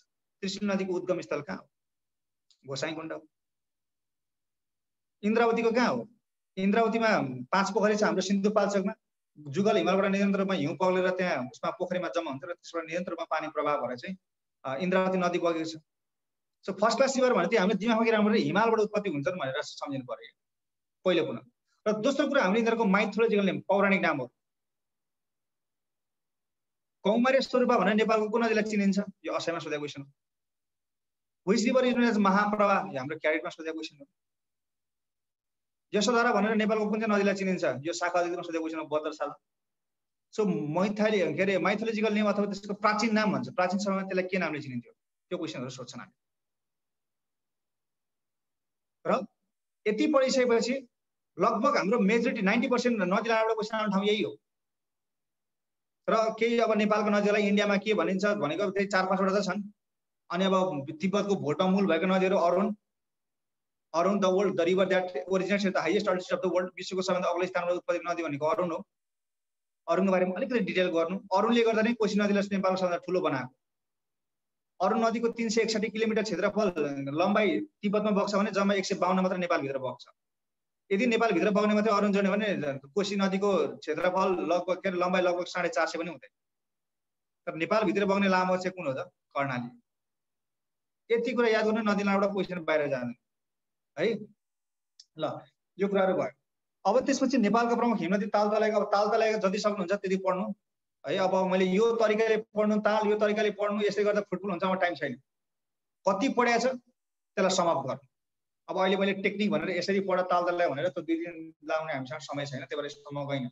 अनि अर्को हाम्रो 100% क्वेसन आउने टपिक भनेको 1.8 दुईटा क्वेसन आउँछ यसबाट। नेपालको राष्ट्रिय निकुञ्ज, वन्यजन्तु आरक्षण, नाम, क्षेत्रफल, स्थापना, फैलावट र जिल्ला। सिम्पली अर्डरमा राष्ट्रिय निकुञ्जहरू याद गर्ने। चितवन राष्ट्रिय निकुञ्ज, लामटाङ, सगरमाथा, अनि रारा, सेफोक्सुना हुँदै हुँदै हाम्रो अन्तिम राष्ट्रिय निकुञ्ज कुन चाहिँ हो त, पर्सा राष्ट्रिय निकुञ्ज। त्योभन्दा अगाडि कुन चाहिँ त, शुक्ला फाँटा। त्योभन्दा अगाडि कुन चाहिँ, बाँकी। अर्डरमा याद गर्ने, पहिलो पोइन्ट। दोस्रो पोइन्ट यिनीहरूको एरिया याद गर्ने। र यदि अब यो लास्ट आरो म एरिया याद गर्न सक्दिनँ भन्छ भने पनि ठिकै छ, नो प्रब्लम, तर त्यसको अर्डर चाहिँ याद गर्नु। किन भन्दाखेरि भोलि 4वटा राष्ट्रिय निकुञ्ज दिन्छ, सोधेको क्वेसन हो यो, हाम्रो प्राविधिकमा सोधेको छ यो क्वेसन। 4वटा राष्ट्रिय निकुञ्जको अर्डर दिन्छ, एरियाको आधारमा इन्टरमिंगल गरेर एउटा अर्डर चाहिँ सही बनाएर अनि के भनिन्छ, which of the following order is correct भन्छ, केही भन्दैन। ल चितवन राष्ट्रिय निकुञ्जको 952.36 वर्ग किलोमिटर याद गर्न सकेन हौ। 1710 लाङटाङ याद गर्न सकेन हौ। सगरमाथा के अरे, सगरमाथा 1148 याद गर्न सकेन, तर 3555 सेफोक्सुनाको हो र 106 वर्ग किलोमिटर चाहिँ राराको हो भनेर चाहिँ याद गर्नु पर्यो। दुईटाको चाहिँ याद गर्नु पर्यो। र तराईको सबैभन्दा ठुलो कुन हो त, बर्दियाको, बर्दिया राष्ट्रिय निकुञ्ज, तीनटाको याद गर्नु पर्यो। अरूको चाहिँ अर्डर याद गर्ने, ठुलोदेखि सानोको क्रम चाहिँ मिलाएर पढ्ने। यति चाहिँ गर्नु, क्वेसन यही भित्रबाट आउँछ। इस्टाब्लिसिङ डेटबाट मलाई जहाँसम्म लाग्छ क्वेसन आउँदैन है, कुन कहिले स्थापना भयो भनेर। अन्तिम स्थापना भएको जुन हाम्रो यो लास्टको दुईटा याद गर्ने, एउटा शुक्ला फाँटा एउटा पर्सा त हाम्रो यो 2014 सालमा 73 सालमा कुन भएको त Shukla Phanta, they both were wild life reserve, वन्यजन्तु आरक्ष थियो तर अहिले राष्ट्रिय निकुञ्जमा परिणत भयो। अब पहिलो नेपालको चितवन राष्ट्रिय निकुञ्ज 2030 सालदेखि चाहिँ यसको क्रम सुरु भएको छ र 2032 मा लामटाङ, सगरमाथा र रारा चाहिँ सबै 2032 सालमै सकिन्छ भने डेट याद गर्नु। तर यो लास्ट आवरमा डेटमा त्यति धेरै म प्रायोरिटी दिनु भने म भन्दिनँ है। त्यसपछि अनि एरिया चाहियो है, एरिया सबैको चाहियो तर अर्डर चाहिँ चाहियो। त्यसपछि डिस्ट्रिक्ट अकुपाइड, यो मजाले चाहियो, यो सजिलो पनि छ। भोलि क्वेसन कसरी आउँछ, चितवन, मकवानपुर, पर्सा, परासी देहायमध्ये कुन चाहिँ जिल्लामा चितवन राष्ट्रिय निकुञ्ज फैलिएको छैन, क्वेसन यही। बर्दे राष्ट्रिय निकुञ्ज देहायमध्ये कुन चाहिँ जिल्लामा फैलिएको छ, कतिवटा जिल्लामा फैलिएको छ, सोध्छ यो, यति चाहिन्छ। दुईटा पोइन्ट मेजर पोइन्ट भयो। अर्कोले के भन्छ, फैलावट भनेको त्यही हो, क्षेत्रफल भनेको यही कुरा आएर, जिल्ला भनेको त्यही सकिहाल्यो कुन जिल्लामा छ भनेर। र अर्को मेजर दुईटा कुरा चाहिँ के याद गर्नु भन्दाखेरि चाहिँ त्यहाँ प्रोटेक्टेड स्पेसिस के छ, यहाँबाट क्वेसन आउँछ। जस्तै which national park of Nepal is famous for red panda भनेर हाब्रे, हाम्रो जुन त्यो WWF मा छ नि वर्ल्ड वाइल्ड लाइफ फन्डमा चाहिँ हाब्रेको पान्डाको चित्र, त्यो कुन राष्ट्रिय निकुञ्जमा पाइन्छ त भन्दाखेरि चाहिँ लामटाङमा पाइन्छ। भोलि सोच्दा बेङ्गल टाइगर कहाँ पाइन्छ, बङ्गाल टाइगरको लागि स्थापित गरेको निकाय कुन हो त, बाँके राष्ट्रिय निकुञ्ज।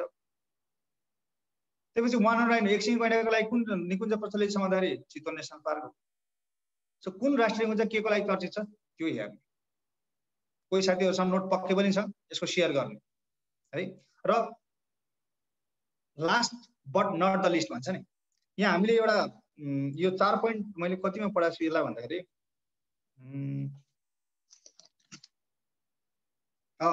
6.4 मा छ, विश्व सम्पदा सूचीमा सूचीकृत नेपालका सम्पदाहरू भनेको छ। त्यो क्वेसन यहाँ क्वेसन एउटै हो भनेको, नेपालका 10 वटा सम्पदाहरू चाहिँ विश्व सम्पदा सूचीमा सूचीकृत छन्। The 10 heritages of Nepal have been listed in the world heritage site. कसले गर्छ, युनेस्कोले लिस्ट गर्छ, जसमा चाहिँ 2टा प्राकृतिक छन्, 8 वटा सांस्कृतिक छन्। हो, 2टा प्राकृतिक के हुन्, एउटा सगरमाथा राष्ट्रिय निकुञ्ज, एउटा चितवन राष्ट्रिय निकुञ्ज। सगरमाथा राष्ट्रिय निकुञ्जलाई 1979 मा इन्लिस्ट गरेको हो भने चितवनलाई 1984 मा इन्लिस्ट गरेको।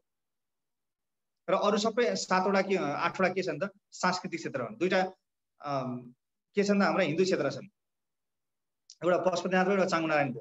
3टा दरबार छन्, भक्तपुर पाटन र हनुमान ढोका दरबार स्क्वायर। त्यसपछि अब बौद्ध स्तूपा, स्वयम्भूनाथ र अन्तिममा 1997 मा चाहिँ कसलाई इन्लिस्ट गरेछ त, लुम्बिनीलाई गरेछ। सो यो एउटा क्वेसन आउँछ यहाँबाट भनेको यो राष्ट्रिय निकुञ्जहरूको कुनै विस्तार छ कि त त्यो पनि हेर्ने हो के। जस्तै चितवनको विस्तार के हुन्छ, नेपालमा सबैभन्दा बढी पर्यटक आउने त्यही चितवन हो, नेपालको पहिलो राष्ट्रिय निकुञ्ज त्यही चितवन हो हैन। विश्वकै एकदमै प्रोटेक्टेड स्पेसिस 97 हो, लुम्बिनी 1997 है त। त्यो 1979 जुन अगाडि छ नि त्यसलाई ठ्याक्क ट्विस्ट गरेर 1997 है। त्यो जुन अब जस्तै चितवनको भएको कुरा भयो। अनि त्यसपछि लाङटाङ भनेको अब के हो त, लाङटाङ भनेको चाहिँ सबैभन्दा हाईएस्ट अल्टिट्युडमा चाहिँ स्थापित भएको पहिलो राष्ट्रिय निकुञ्ज हो र यो रेड पान्डाको लागि चर्चित छ। सगरमाथा के हो त, सगरमाथा भएको एउटा गोप्य ताल that has been listed in the world Ramsar site, Ramsar सूचीमा सूचीकृत छ। त्यसपछि रारा ताल, रारा राष्ट्रिय निकुञ्ज रारा ताल छ, विश्वमा सबैभन्दा अग्लो स्थानमा माछा पाइने ताल रारा ताल त्यही छ। सेफोक्सुन्डो नेपालको सबैभन्दा ठुलो राष्ट्रिय निकुञ्ज। सो त्यसको कुनै विस्तार छ भने त्यसलाई पनि हेर। सो नो डाउट एउटादेखि 2टा क्वेसन यो हाम्रो 6.4 लाई जोडेर पनि यहाँबाट 2-3टा क्वेसनहरु बन्छ। यति गरेपछि यहाँबाट हाम्रो 15-20 वटा क्वेसन त सकिसक्यो। हाम्रो क्वेसन कहिले पनि क्याडेटमा क्वेसन कहिले पनि गाह्रो आछ, यति नै हो। कहाँबाट खोज्ने हो क्वेसन, भएको कुरा त खोज्ने हो है। त्यसैगरी अब विश्व सम्बन्धी जानकारी भएछ महादेश महासागर, जहिले पनि यसमा हामीले कम्पेरेटिभ स्टडी गर्नुपर्छ भने मैले पहिलेदेखि नै भनेको छु। जस्ट अर्डर याद गर्ने। क्वेसन कसरी सोधिन्छ, which is the third largest continent in terms of area, क्षेत्रफलका आधारमा तेस्रो ठुलो महादेश कुन हो भनिन्छ। एसियादेखि अस्ट्रेलियासम्मको अर्डर चाहियो, based on area, based on population. Not only continents, कन्ट्रिजको चाहियो, स्मलेस्ट लार्जेस्ट चाहियो, ओशन्सको चाहियो on the basis of depth, on the basis of size, डेजर्टको चाहियो on the basis of size, ocean के अरे सिजको चाहियो on the basis of size or area. Order याद गर्नुपर्छ। एउटा क्वेसन 100% अर्डरबाट वर्ल्ड जियोग्राफीबाट आउँछ नो डाउट। महादेश, अब महादेश भनेको जस्तै अब कसरी पढाएको छ तिमीहरूले, महादेश भनेको जहिले पनि हामीले कम्पेरेटिभ स्टडी बनायो, टक्कै यताउति साथमा महादेशको नाम लेख्ने हो। अनि यसको हाईएस्ट पोइन्ट के हो, प्रत्येकको हाईएस्ट पोइन्ट के हो, एसियाको सगरमाथा, अफ्रिकाको किलिमन्जारो, नर्थ अमेरिकाको माउन्ट कोस्कियोसको त्यसपछि साउथ अमेरिकाको यो त्यो चाहिँ अस्ट्रेलिया के अरे माउन्ट कोस्किस त अस्ट्रेलियाको के अरे अनि युरोपको माउन्ट एल्ब्रुस अन्टार्क्टिकाको फ्रिड्ज अफ नान्सेन अथवा भिन्स अफ म्यासिन सरर त्यो लेख्ने तर विश्वको सबैभन्दा ठुलो कुन हो सगरमाथा डिटेलमा पढ्ने विश्वको सबैभन्दा सबै महादेशका ठुल्ठुला मरुभूमिको नाम लेख्ने एसियाको के हो त एसियाको ठुलो मरुभूमि तिमीले गोबी पढ्यौ म त मान्दिनँ अरेबियन मरुभूमि हो but there are two different facts about this Arabian भनेको एउटा ट्रपिकल डेजर्ट हो भने गोबी भनेको this is a cold desert चिसो मरुभूमि एउटा चाहिँ गर्मी मरुभूमि हो है गोबी भारतको होइन भाइ गोबी चीन र मङ्गोलियामा पर्छ तर त्यो कस्तो त चिसो मरुभूमि हो तर हामीले उसको अर्डरमा मात्रै हेर्ने भने तिमीलाई जाँचमा एसियाको सबैभन्दा ठुलो मरुभूमि कुन भनेर अप्सनमा गोबी पनि राख्छ अरेबियन राख्छ भने गो फर अरेबियन किनभने त्यहाँ तोकेकै छैन र वर्ल्डको सबैभन्दा ठुलो मरुभूमि सहारा होइन अन्टार्क्टिका हो है भारतको कुन हो रे सर ठुलो थार भाइ थार है थार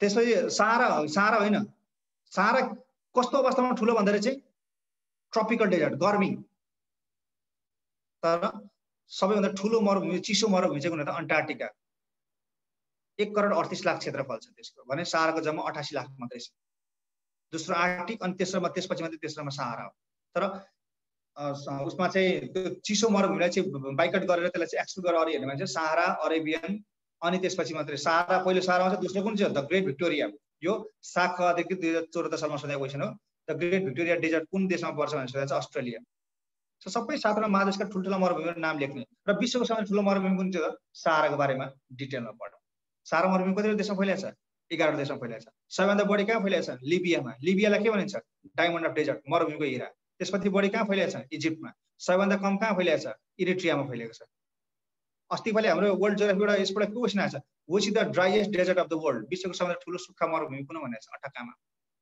मरुभूमिको के छ पोइन्ट्सहरू driest desert Atacama hottest desert Sahara अनि द लार्जेस्ट स्यान्डी डेजर्ट सबैभन्दा ठुलो बलुटे मरुभूमि अरेबियन त्यसपछि अरू के हुन्छ म्यानमेड डेजर्ट भनेर कुन देशले चिनिन्छ बहराइन नेपालको डेजर्ट भन्ने कुन ठाउँलाई चिनिन्छ मुस्ताङ लमाथाङ त्यसपछि अर्को के भनिन्छ अरू के छ the only Arabian country without desert एउटा मात्रै खाडी जहाँ मरुभूमि छैन Lebanon so everything about desert यसरी पढ्ने सर र 7 महादेशका ठुला सबै लेख्ने हो अनि त्यसपछि पढ्ने अब हामीले घाँसे मैदान 7 पढाएछौँ नि मलाई जहाँसम्म लाग्छ त 7 घाँसे मैदान आउँदैन आयो भने बोनस क्वेसन होला एसियाको घाँसे मैदान स्टेप्स अफ्रिकाको बेल्ट अनि नर्थ अमेरिकाको प्रियरी त्यसपछि अर्को पम्पाज यसरी भनेर पढाएको छ है त्यसपछि अर्को के हुन सक्छ भन्दाखेरि क्यान्टरबरी कुन देशको घाँसे मैदान हो भनेर सोधिन सक्छ तर हामीले त टिकै क्वेसन पढाएको छौँ क्यान्टरबरी भनेर त सुनेको छैनौँ कहाँको हो लेख्नु त त्यो डिलिराम भन्ने भाइले कमेन्ट गरेर भने त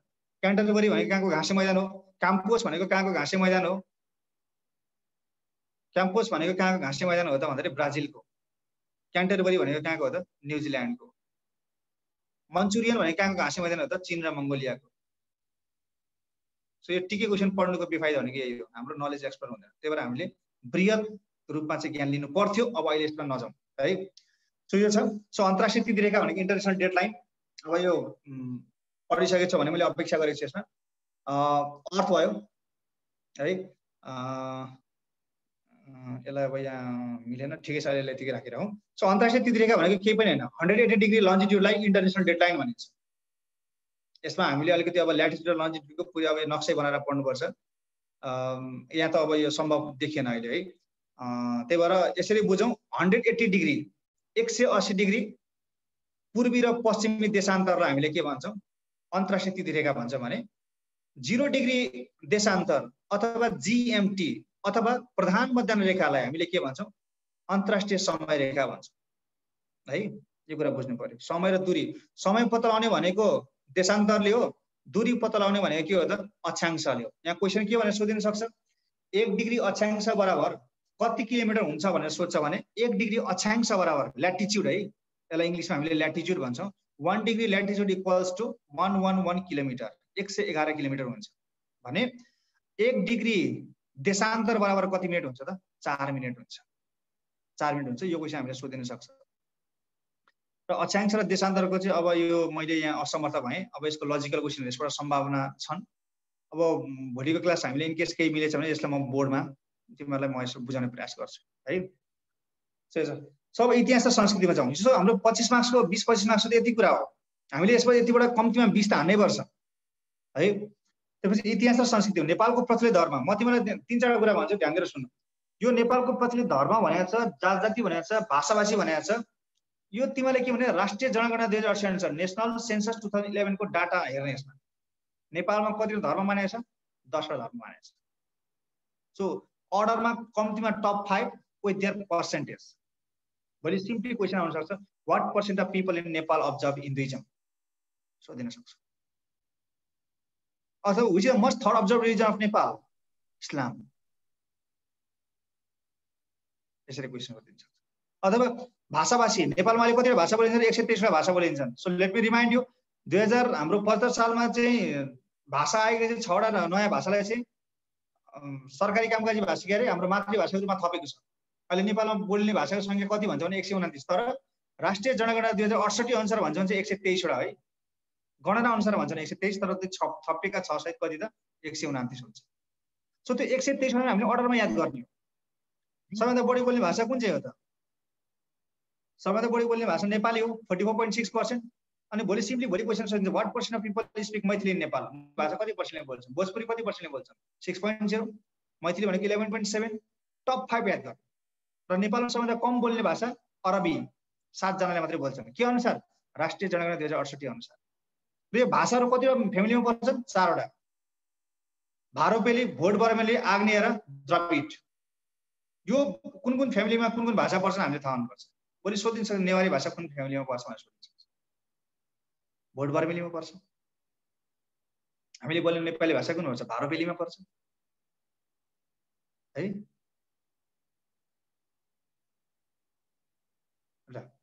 त्यसपछि अब संस्कृति र परम्परा भनेको छ। Be specific. लास्ट आवरमा छ हामी, त्यही भएर स्पेसिफिक हुनु। यसमा हामीले के हेर्नु भन्दाखेरि छुटाउँदै नहुने नाच छ, डान्स। हाम्रो क्याडेटमा सोधिएको छ, धान नाच भनेर त सोधिसकेको छ, स्याब्रुङ नाच भनेर पनि सोधिसकेको छ। नेपालका मेजर रेसियल ग्रुप्सहरू, नेपालका मुख्य जात-जाति जनजातिहरूले नाच्ने नाचहरूको कम्तीमा त्यो 10-15 वटा छन्, त्यति घोकी त पुगिहाल्छ। त्यसपछि अर्को हाम्रो पुजारी, प्रिस्ट। मेचेको पुजारीलाई के भन्छ? देउसी। चेपाङकोलाई के भन्छ? पाडे। अनि मगरकोलाई के भन्छ? भुसाल। थारूकोलाई के भन्छ? भर्रा। यो छन् मेजर, विशेष गरी आदिवासी जनजातिहरूका यो 15-20 वटा छन्। त्यसलाई हेर्नु, क्वेसन त्यही भित्रबाट आउँछ। अब यो चार्ट पर्वबाट क्वेसन, यसको लिमिटेसन केही पनि छैन। यो चार्ट पर्वमा जहाँसँग चाहिँ तिथिको कुराहरू सोध्छ है। महाशिवरात्रि कुन तिथिमा मनाइन्छ भनेर क्वेसन सोधेको छ। अनि आर्मी डे कुन तिथिमा मनाइन्छ भनेर क्वेसन सोधेको छ। गाई जात्रा कुन तिथिमा मनाइन्छ भनेर सोधेको छ। सजिलै यो कुन जातिले मनाउँछ भनेर चाहिँ अहिलेसम्म सोधेको छ, तर थाहा छैन। लक राम्रो छ भने हुनसक्छ। र जाँचमा चार्ट पर्व आएन, त्यहाँ अप्सन थारू चौधरी के छ भने हान्दिहाले हुन्छ, यदि पास हुने स्योर छ भने है। फेरि के भन्दाखेरि अधिकांश 50% भन्दा बढी चाड पर्व, यसको नाच, जुन डाइभर्सिटी त्यहाँको मेन आदिवासी भूमिपुत्र भन्छ हामीले थारू चौधरीहरूलाई, उनीहरूले अधिकांश उनीहरू के गर्छन् त सिर्जना गरेका छन्। के यसमा हेर्नु, नेपालका प्रमुख धार्मिक स्थलहरू go as much as you can. Pathibhara ताप्लेजुङदेखि लिएर बडी मालिकासम्म जान सकिन्छ। जो अघि मैले भने नि स्वर्गद्वारी कति नम्बर प्रदेशमा पर्छ भनेर सोधेको छ क्वेसन। भोलि हलेसी महादेव कति नम्बर प्रदेशमा पर्छ भनेर क्वेसन सोधिन्छ है। भोलि देउती बजाय कति नम्बर प्रदेशमा भनेर सोधिन सक्छ। जिल्ला थाहा हुनु पर्यो त, त्यो जिल्ला कुन प्रदेशमा पर्छ भनेर थाहा हुनु पर्यो। डाइरेक्टली क्वेसन नसोध्न सक्छ है त। सो नेपालका विश्वका प्रमुख राजनीतिक घटनाक्रमहरू, राजनीतिक क्रान्तिहरू। म्याग्ना कार्टा, मलाई जहाँसम्म लाग्छ यसपछि तिमीहरूलाई वर्ल्ड वार फर्स्ट र सेकेन्ड वार अथवा त्यसको ट्रिटी अफ भर्साइज र कोल्ड वारबाट क्वेसन आउँछ। किन भन्दाखेरि चाहिँ अलिकति आर्मी रिलेटेड कुराहरूमा जहिले पनि नेपालको प्रत्यक्ष सहभागिता भएको कारणले गर्दाखेरि विश्वयुद्धहरूलाई नै बढी प्रायोरिटी दिइरहेको हुन्छ एक्जाममा। र प्रथम विश्वयुद्धमा तिमीहरूले पढ्दाखेरि भर्साइली सन्धि नबिर्सिने, त्यसमा जर्मनी इमिडिएट कज नबिर्सिने। तत्कालीन कारण के थियो? अस्ट्रिया हङ्गेरीका राजकुमार उसलाई चाहिँ आर्कड्युक फर्डिनान्डकी पत्नी सोफियालाई चाहिँ 1914 जुन 28 मा चाहिँ सर्बियाको राजधानी बोस्नियाको राजधानी सर्जेभोमा चाहिँ सर्बियाका जासुस ब्ल्याक ह्यान्ड नामक जासुस संस्थाका ग्याब्रिएलो प्रिन्सेपले गोली हानी मारिदियो। रिजल्ट के भयो? The world was divided into 2 alliance. त्यसपछि अगाडि भएका गुप्त सन्धिहरू, ट्रिपल इन्टेन्टी, स्टेट्स अफ डार्डिनल्स लगायतका कुराहरू आए। अब यहाँसम्म म जान चाहिनँ है, हामीसँग टाइम छैन। जस्ट इमिडिएट कज त्यो भइसकेपछि यसको ब्लेम अस्ट्रिया हङ्गेरीलाई कसलाई लाग्यो त? सर्बियालाई जिम्मा लिन लाग्यो। तर जुन पहिला भएका जुन गुप्त सन्धि र अलायन्सहरू थिए तिनीहरू अब सत्तामा आउन थाले र एकअर्काले अर्कोलाई आक्षेप लगाउन थाल्यो। परिणाम के भयो? जर्मनीले सर्बियाको सेना रक्षा गर्ने भनेर रसियाले चेतावनी दियो। परिणाम के भयो त? जर्मनीको उक्साटमा अस्ट्रिया हङ्गेरीले कहाँ आक्रमण गरे त? सर्बियामा आक्रमण गरे र जर्मनीले फ्रान्समा आक्रमण गर्यो, रसियामा आक्रमण गर्यो, इङ्ल्यान्डले त्यसको प्रत्याक्रमण गर्यो। डिफेन्स गर्दै के भयो त? युद्ध भयो। 4 वर्ष 3 महिना 11 दिनसम्म युद्ध लड्यो है। त्यसको ठ्याक्कै 1 महिनापछि सुरुवात भएको राजकुमार मारिसकेपछि र त्यो कहिलेसम्म भयो त? 1918 नोभेम्बर 11 सम्म भयो र नोभेम्बर 11 मा युद्ध भयो। जुन 24 मा पेरिस शान्ति सम्झौता भयो। जर्मनीलाई कसरी घुँडा टेकाउने, यसलाई कसरी दबाउने भनेर उनीहरूले नीति तयार गरे र जर्मनीलाई जबरजस्ती मैले युद्ध हारे भनेर बाध्य गर्न लगेको सन्धि के हो त? Treaty of Versailles. सोधिन सक्छ when was the treaty of Versailles sign भन्दाखेरि 1919 जुन 28 मा यो साइन भएको छ है, द ट्रिटी अफ भर्साइलिज। र ट्रिटी अफ भर्साइलिजको म्यान्डेट कति वर्षको थियो भन्दाखेरि चाहिँ 20 वर्षको थियो। जर्मनीले 20 वर्षमा कुनै पनि युद्धमा भाग लिन नपाउने, जर्मनीका उद्योग कल कारखानामा सबै युरोपियन राष्ट्रहरूको अरू ती 32 वटा राष्ट्रहरू जुन 28 वटा थिए उसमा अलायन्स पावरमा तिनीहरूको प्रभुत्व रहने भन्यो र त्यो प्रभुत्व रहने भनिसकेपछि अब जर्मनीले त अब स्वीकार नगरौँ सबै सिधै डर, अब फेरि क्षतिपूर्ति कति तिराउने भने 6 अर्ब 50 करोड डलर तिराउने भने, तर पनि ऊ सन्धि गर्न बाध्य भयो र जुन 28 मा उसले हस्ताक्षर गरिदियो र अब विश्वमा शान्ति स्थापना हुनु पर्यो। अब युद्ध हुनु भएन भनेर के को स्थापना भयो त? लिग अफ नेसनको स्थापना भयो। रिजल्ट फर्स्ट वर्ल्ड वारको रिजल्ट भनेको एउटा ट्रिटी अफ भर्साइलिज भयो, अर्को लिग अफ नेसन इस्टाब्लिस भयो र अमेरिका र Japan emerge at the very भन्दा नि most powerful countries in the world. अमेरिकाको डलरको भाव हत्तै बढायो किन भन्दाखेरि अरू सबै युद्धमा कङ्गाल भइसकेको थिए। आफूले निरन्तर रूपमा त्यहाँ चाहिँ युद्ध सामग्रीहरू दिएर चाहिँ बेचेर चाहिँ उनीहरूलाई कङ्गाल बनाए आफू चाहिँ धनी हुने उसले नीति अवलम्बन गरेको छ। जापान अमेरिका धनी भयो तर यो लामो समयसम्म टिक्न सकेन नि। जब लिग अफ नेसन स्थापना मैले शान्ति स्थापना गर्नुपर्ने कार्य अगाडि बढाउनसम्म बढाउन सकेन किन भन्दाखेरि जर्मनीमा हिटलरको उदय भयो। Hitler was even though he was born in Austria, he fought for Germany in the first world war. So Germany जब आत्मसमर्पण गरेपछि उनले सेनाको चाबी छोडेर पार्टी स्थापना गरे, नाजी पार्टी। यो पार्टी यति शक्तिशाली भयो कि 1930 सम्म उनले विश्वमा चाहिँ एउटा आफू शक्तिशाली हुनलाई चाहिँ जस्तो किसिमको हत्कण्डा पनि अपनाउने खालको शासकको रूपमा चिनिसकेका थिए। परिणाम 1933 मा उनी के भयो? चान्सलर भयो, 34 मा राष्ट्रपति भयो र 1935 मा अब हामी भर्साइलिजको सन्धि मान्दैनौँ भन्दै र साथसाथै लिग अफ नेसनको सदस्य पनि परित्याग गर्थे। रिजल्ट के भयो त? यसले फेरि अब सदस्य राष्ट्रहरू बीच के भयो त? विश्वासको कमी देखायो र अब जर्मनीले न्यु गर्न थाल्यो। जर्मनीका हिटलरको अब सारा विश्वलाई चाहिँ जर्मनीमा काट्ने एउटा महत्त्वाकांक्षी योजना आयो र यसमा साथ दिन को आइपुगे? इटालीमा फाँसीवादको सुरुवात गर्ने बेनिटो मुसोलिनी र जापानका शासक पनि उनलाई साथ दिन आए। परिणाम जर्मनीले पोल्यान्डको एउटा भूभागमाथि कब्जा गर्न खोज्यो तर युरोपियन राष्ट्रहरूले देऊ पोल्यान्ड भन्दाखेरि पोल्यान्डले मानेन। परिणाम के हो त? पोल्यान्डमाथि उसले आक्रमण गरेर यसरी युद्ध सुरुवात भएको। 1939 सेप्टेम्बर 1 बाट सुरुवात भयो र 1940 मा जर्मनीले साथ दिन इटाली आइपुग्यो र 1941 मा अमेरिकाको पर्ल हार्बरमा जापानले अमेरिकामाथि आक्रमण गरेर जर्मनीलाई साथ दिन आयो र सारा विश्व यो तीनटा देशहरू सारा विश्वको विरुद्ध युद्ध लडिरहेको थियो। तर स्टालिनग्राडको युद्धमा जहाँ चिसो मौसममा युद्ध लड्यो, स्टालिनग्राडको युद्धमा एकीकृत हुनु परेमा जर्मनी हिटलरले के गरे? सेनालाई फैलाउने काम गरे। परिणाम के भयो? जर्मनीको सेनालाई चाहिँ रसियाको सेनाले स्टालिनग्राडको युद्धमा पराजित गर्दै गर्दै जर्मन सेना कहाँ छिर्यो त? बर्लिन प्रवेश गर्यो। अब हिटलर आत्तिएर उनले आत्महत्या गर्थे र हिटलरले आत्महत्या गरेपछि इटालीले त पहिले सरेन्डर गरिसकेको थियो। दोस्रो विश्वयुद्धमा पहिलो आत्मसमर्पण गर्ने राष्ट्र भनेको इटाली भइसकेको थियो। 1943 मा आत्मसमर्पण गरिसकेको थियो र हिटलरले पनि अब सुसाइड गरिसकेपछि जापान एक्लै युद्ध लडिरहेको थियो। त के भयो त? अमेरिकाको एकदमै गोप्य म्यानहट्टन प्रोजेक्ट अन्तर्गत न्यू मेक्सिकोमा एउटा प्रयोगशालामा बनाएको बम जसलाई के भन्यो? एटम बम, जसलाई के नाम दियो त? Little boy. लिटिल बोय र फ्याटम्यानलाई अगस्त 6 र अगस्त 9 मा चाहिँ रेस्पेक्टिभली हिरोसिमा र नागासाकीमा फसाइयो। As a result Japan was compelled for a treaty. Japan घुँडा टेक्न बाध्य भयो। अगस्त 14 मा उसले आत्मसमर्पण गर्यो अमेरिका सामु र सेप्टेम्बर 1 मा 2 मा उसले औपचारिक रूपमा युद्ध अन्त्य भएको घोषणा गर्यो र दोस्रो विश्वयुद्ध कति वर्ष भन्दा 6 वर्ष 1 दिन बाद थियो। र रिजल्ट के भयो यसले त? रिजल्ट के भयो त? अमेरिका र रसिया पावरफुल कन्ट्रिजको रूपमा इमर्जिङ भयो, पहिलो पोइन्ट। दोस्रो पोइन्ट युनाइटेड नेसन्सको स्थापना भयो। अब शान्तिले हामीलाई शान्ति ल्याउनुपर्छ, युद्धले हामीलाई कहीँ लाँदैन भनेर युएनको स्थापना भयो र युएनको पछि अर्को के स्थापना भयो भन्दा अर्को के भयो भन्दाखेरि चाहिँ जर्मनी विभाजन भयो। इस्ट जर्मनी र वेस्ट जर्मनीमा त्यो टुक्रियो र त्यसपछि 1989 मा जुन त्यो वेस्ट जर्मनी र वेस्ट जर्मनीको बिचमा के खडा गर्यो त? वाल अफ बर्लिन खडा गर्यो। तर 1990 नोभेम्बरमा गएर के भयो त? अक्टोबरमा गएर के भयो? इस्ट जर्मनी र वेस्ट जर्मनी फेरि युनाइटेड भएर के भयो त? फेडरल जर्मनी भयो। यो एनआइडीमा सोधेको क्वेसन हो। पूर्वी जर्मनी र पश्चिम जर्मनीको एकीकरण कहिले भयो भन्दाखेरि 1990 अक्टोबर 3 मा है। उनीहरूको त्यो बीचमा बर्लिनको पर्खल लागेको थियो कहिले त 1989 नोभेम्बर 9 मा। त्यसपछि अर्को परिणाम यसले के भयो त कोल्ड वार भयो। कसरी कोल्ड वार भयो भन्दाखेरि चाहिँ दोस्रो विश्वयुद्धपछि शक्तिशाली भएका राष्ट्रहरू एउटा अमेरिका थियो एउटा रसिया थियो।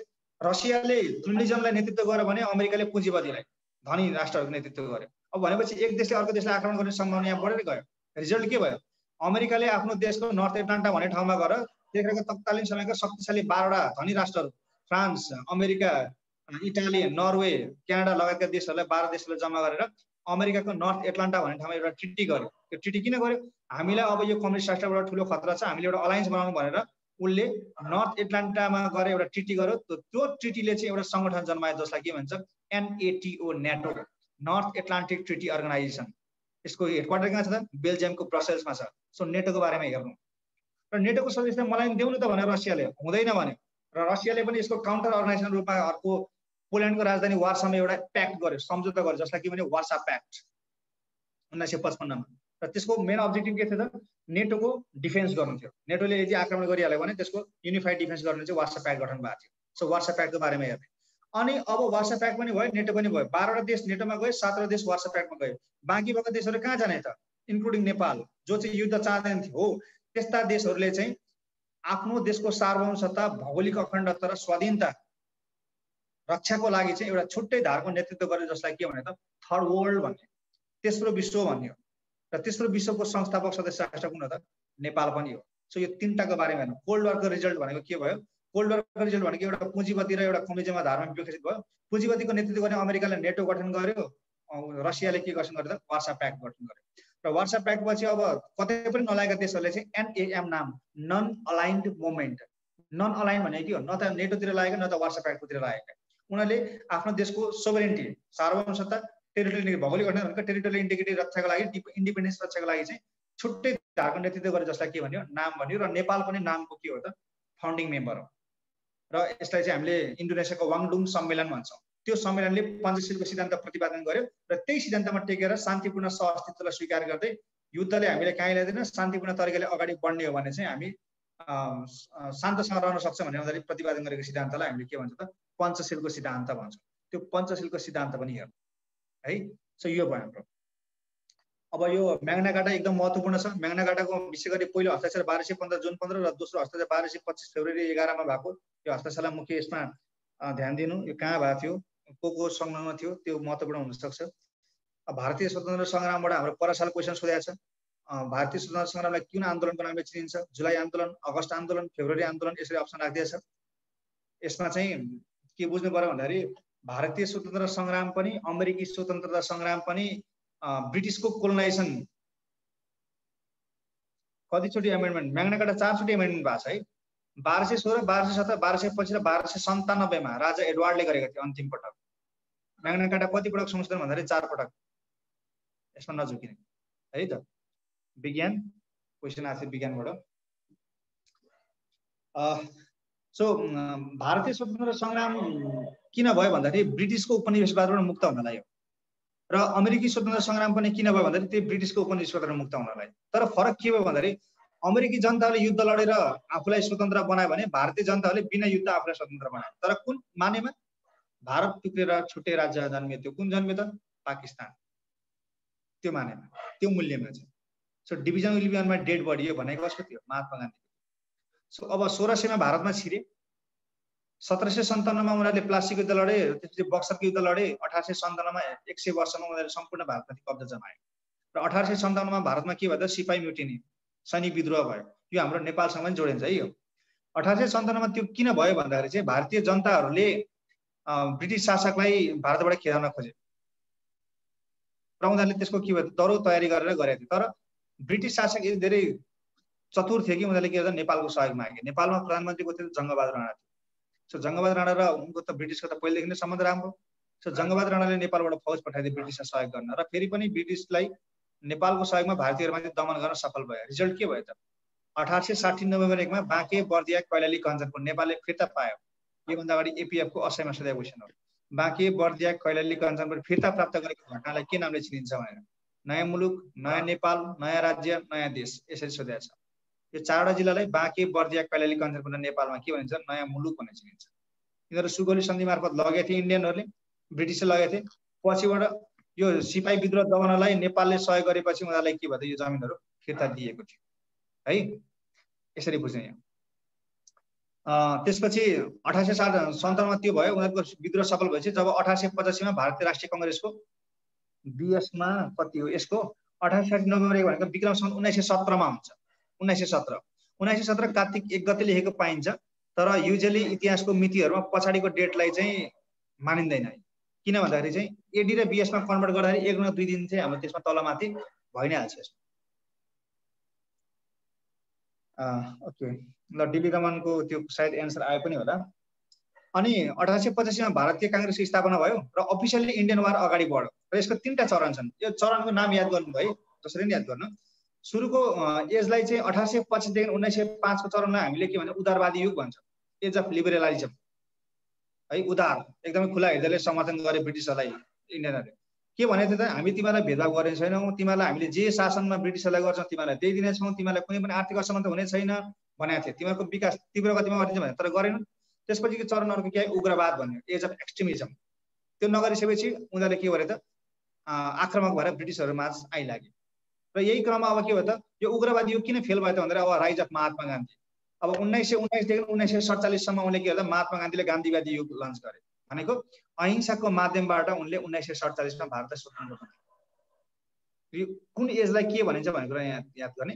र यो बीचमा महात्मा गान्धीले लन्च गरेको मोभमेन्टहरु खिलाफत आन्दोलन, चरखा आन्दोलन, ब्रिटिसका कुनै पनि सामानहरु नकिने, बहिष्कार गर्दिने, आफ्नै के भन्छ बाँसको चप्पल लाएर हिँड्ने, धोती लाएर हिँड्ने, चरखा आन्दोलन, खिलाफत आन्दोलन, मुस्लिमहरुलाई साथ लिएर ब्रिटिसहरुको अगेन्स्टमा लडाउने, असहयोग आन्दोलन, उनीहरूले बनाएका कुनै पनि कानुनलाई अवज्ञा गर्दिने है, शोभनीय अवज्ञा आन्दोलन। र यो हुँदाहुँदै पनि यी आन्दोलनहरूले खासै परिवर्तन हुन नसकेपछि 1942 जुलाई 14 मा चाहिँ महात्मा गान्धीले भारतीय राष्ट्रिय कांग्रेसलाई सम्बोधन गर्दै अब भारत छोडो आन्दोलन सञ्चालन गर्ने भनेर घोषणा गरे 1942 जुलाई 14 मा। र यो आन्दोलन कहिलेबाट सुरुवात भयो त 1942 अगस्त 8 बाट सुरुवात भएको क्विट इन्डिया मुभमेन्ट, ब्रिटिसहरुलाई चाहिँ छोड्न आदेश दिएको। र यही त्यस कारणले गर्दाखेरि यो आन्दोलनलाई के नामले चिनिन्छ त अगस्त आन्दोलनको नामले चिनिन्छ, अगस्ट 8 है।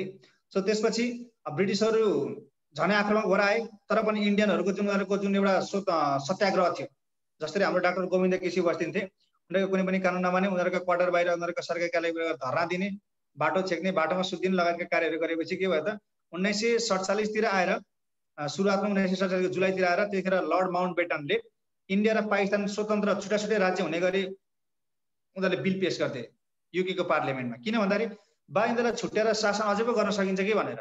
तर त्यो बिल पास गरिसकेपछि आन्दोलन रोकिएन। परिणाम के भयो त 1947 अगस्त 14 मा ब्रिटिसहरूले पाकिस्तानलाई छुट्टै राज्यको मान्यता दिए। 1918 को एरालाई के भन्छ उग्रवादी।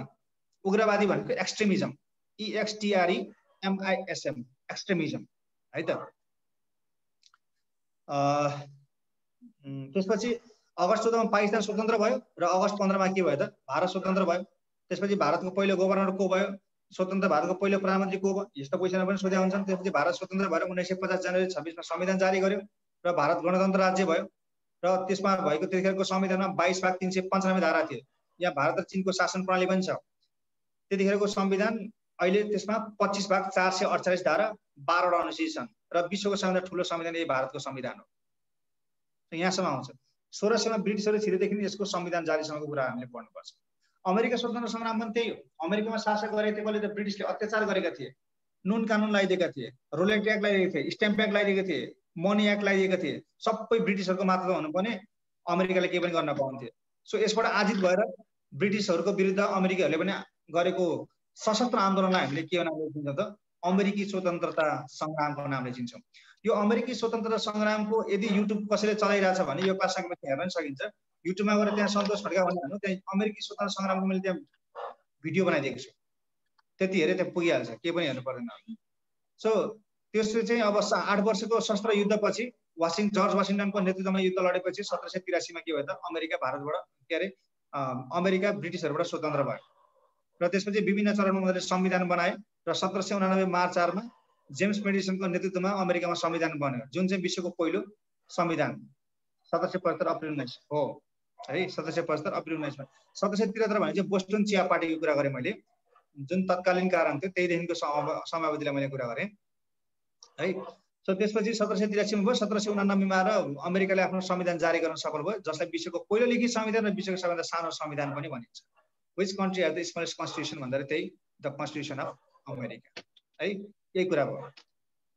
अब यदि भनिसकेपछि अब आर्थिक व्यवस्था, यसमा म एक दुईवटा कुरा मात्रै के भन्छु भन्दाखेरि आर्थिक सर्वेक्षण 2076-77 हेरेको छैन र नेपालको राष्ट्रिय 14औं योजनाको प्राप्ति, त्यसले पुरा गरेका लक्ष्य, पुरा गर्न नसकेका लक्ष्य र 15औं योजनाले तर्जुमा गरेका लक्ष्यहरू यदि पढिएन भने हाम्रो 5 वटादेखि 10 वटा क्वेसन गयो।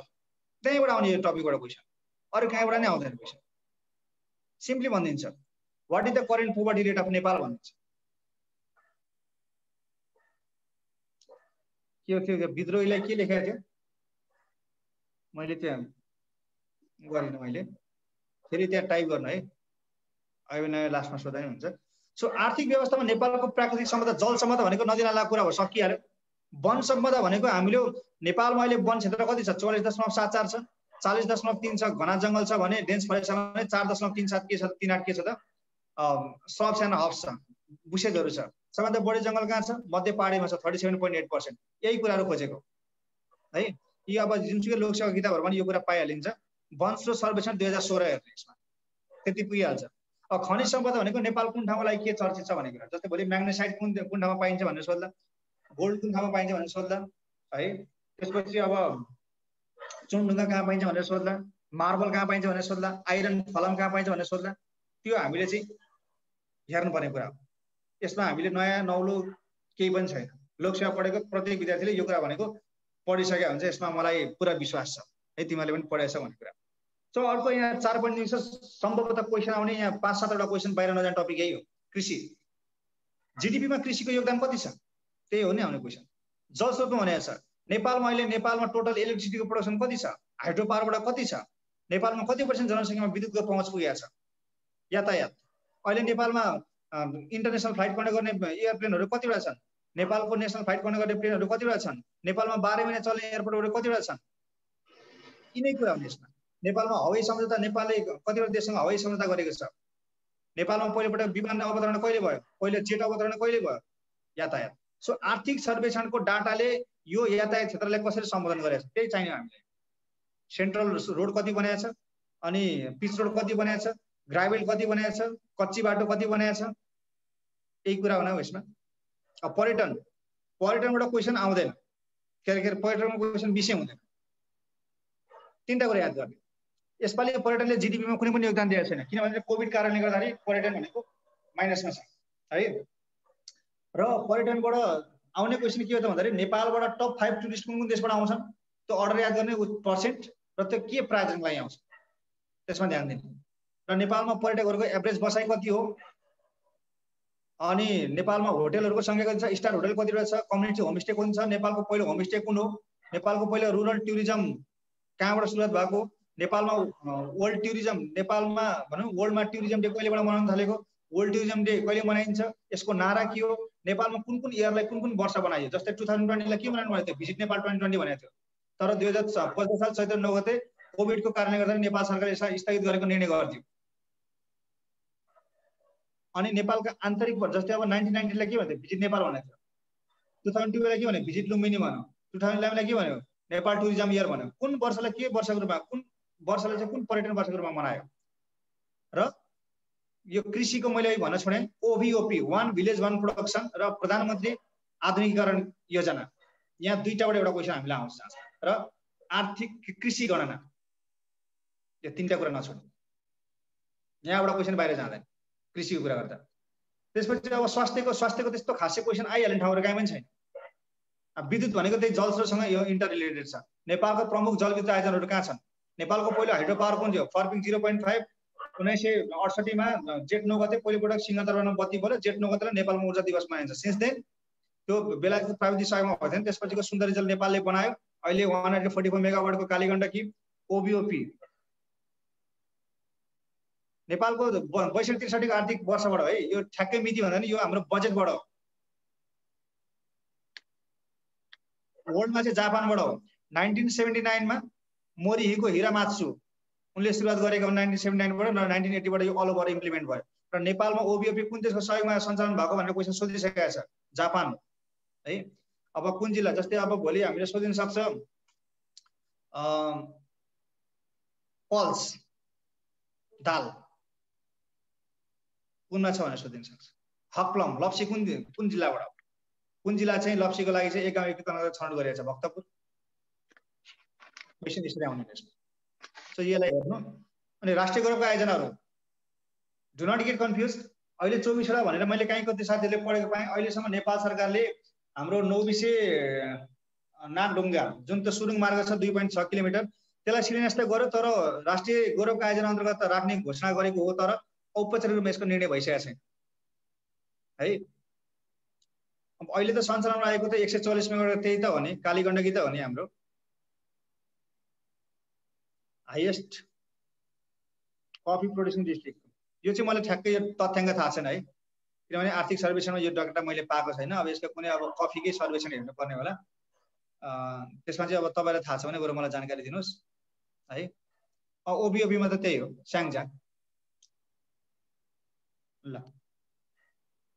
त्यसपछि अब राष्ट्रिय अब गौरवका आयोजनाहरूमा मैले अघि भनिसकेँ त्यसलाई छुट्याएर पढ्ने है कसरी पढाएको छ। इरिगेसन र सिक्टा जस्तै अब रानी जमरिया यिनीहरूलाई भेरी बाउबाई डाइभर्सन प्रोजेक्ट यिनीहरूलाई सिँचाइलाई छुट्याएर पढ्ने। त्यसपछि अब hydro power Kali Gandaki hydro power अब विभिन्न hydro power Sunkoshi hydro power छुट्याएर पढ्ने है। त्यसपछि अब रोडलाई ठ्याक्क छुट्याएर पढ्ने। अनि ट्याक्क छुट्याएर पढ्दाखेरि के हुन्छ त कसको के पढ्ने भन्ने कुरा थाहा हुन्छ क्या। रोडको के पढ्ने लम्बाइ पढ्ने हो अरू केही पनि होइन। हाइड्रो पावरको के पढ्ने हो कति प्रोडक्सन क्यापेसिटी छ त्यो पढ्ने हो होइन। त्यसपछि अनि अहिलेको हाम्रो यो 2050 साल फागुनमा चाहिँ असोजमा चाहिँ नेपाल सरकारले 2टा एमसिसी प्रोजेक्ट मिलेनियम च्यालेन्ज कर्पोरेसनबाट पैसा आयो भने 2टा राष्ट्रिय गौरवको आयोजना योजना भनेर थपेको छ तर अब त्यो कार्यान्वयन हुने कि नहुने त्यो थाहा छैन। सो त्यसमा चाहिँ हाइड्रो पावर भने त्यसको लेन्थहरू पढ्ने हो है। एकैछिन है यहाँ कल आयो।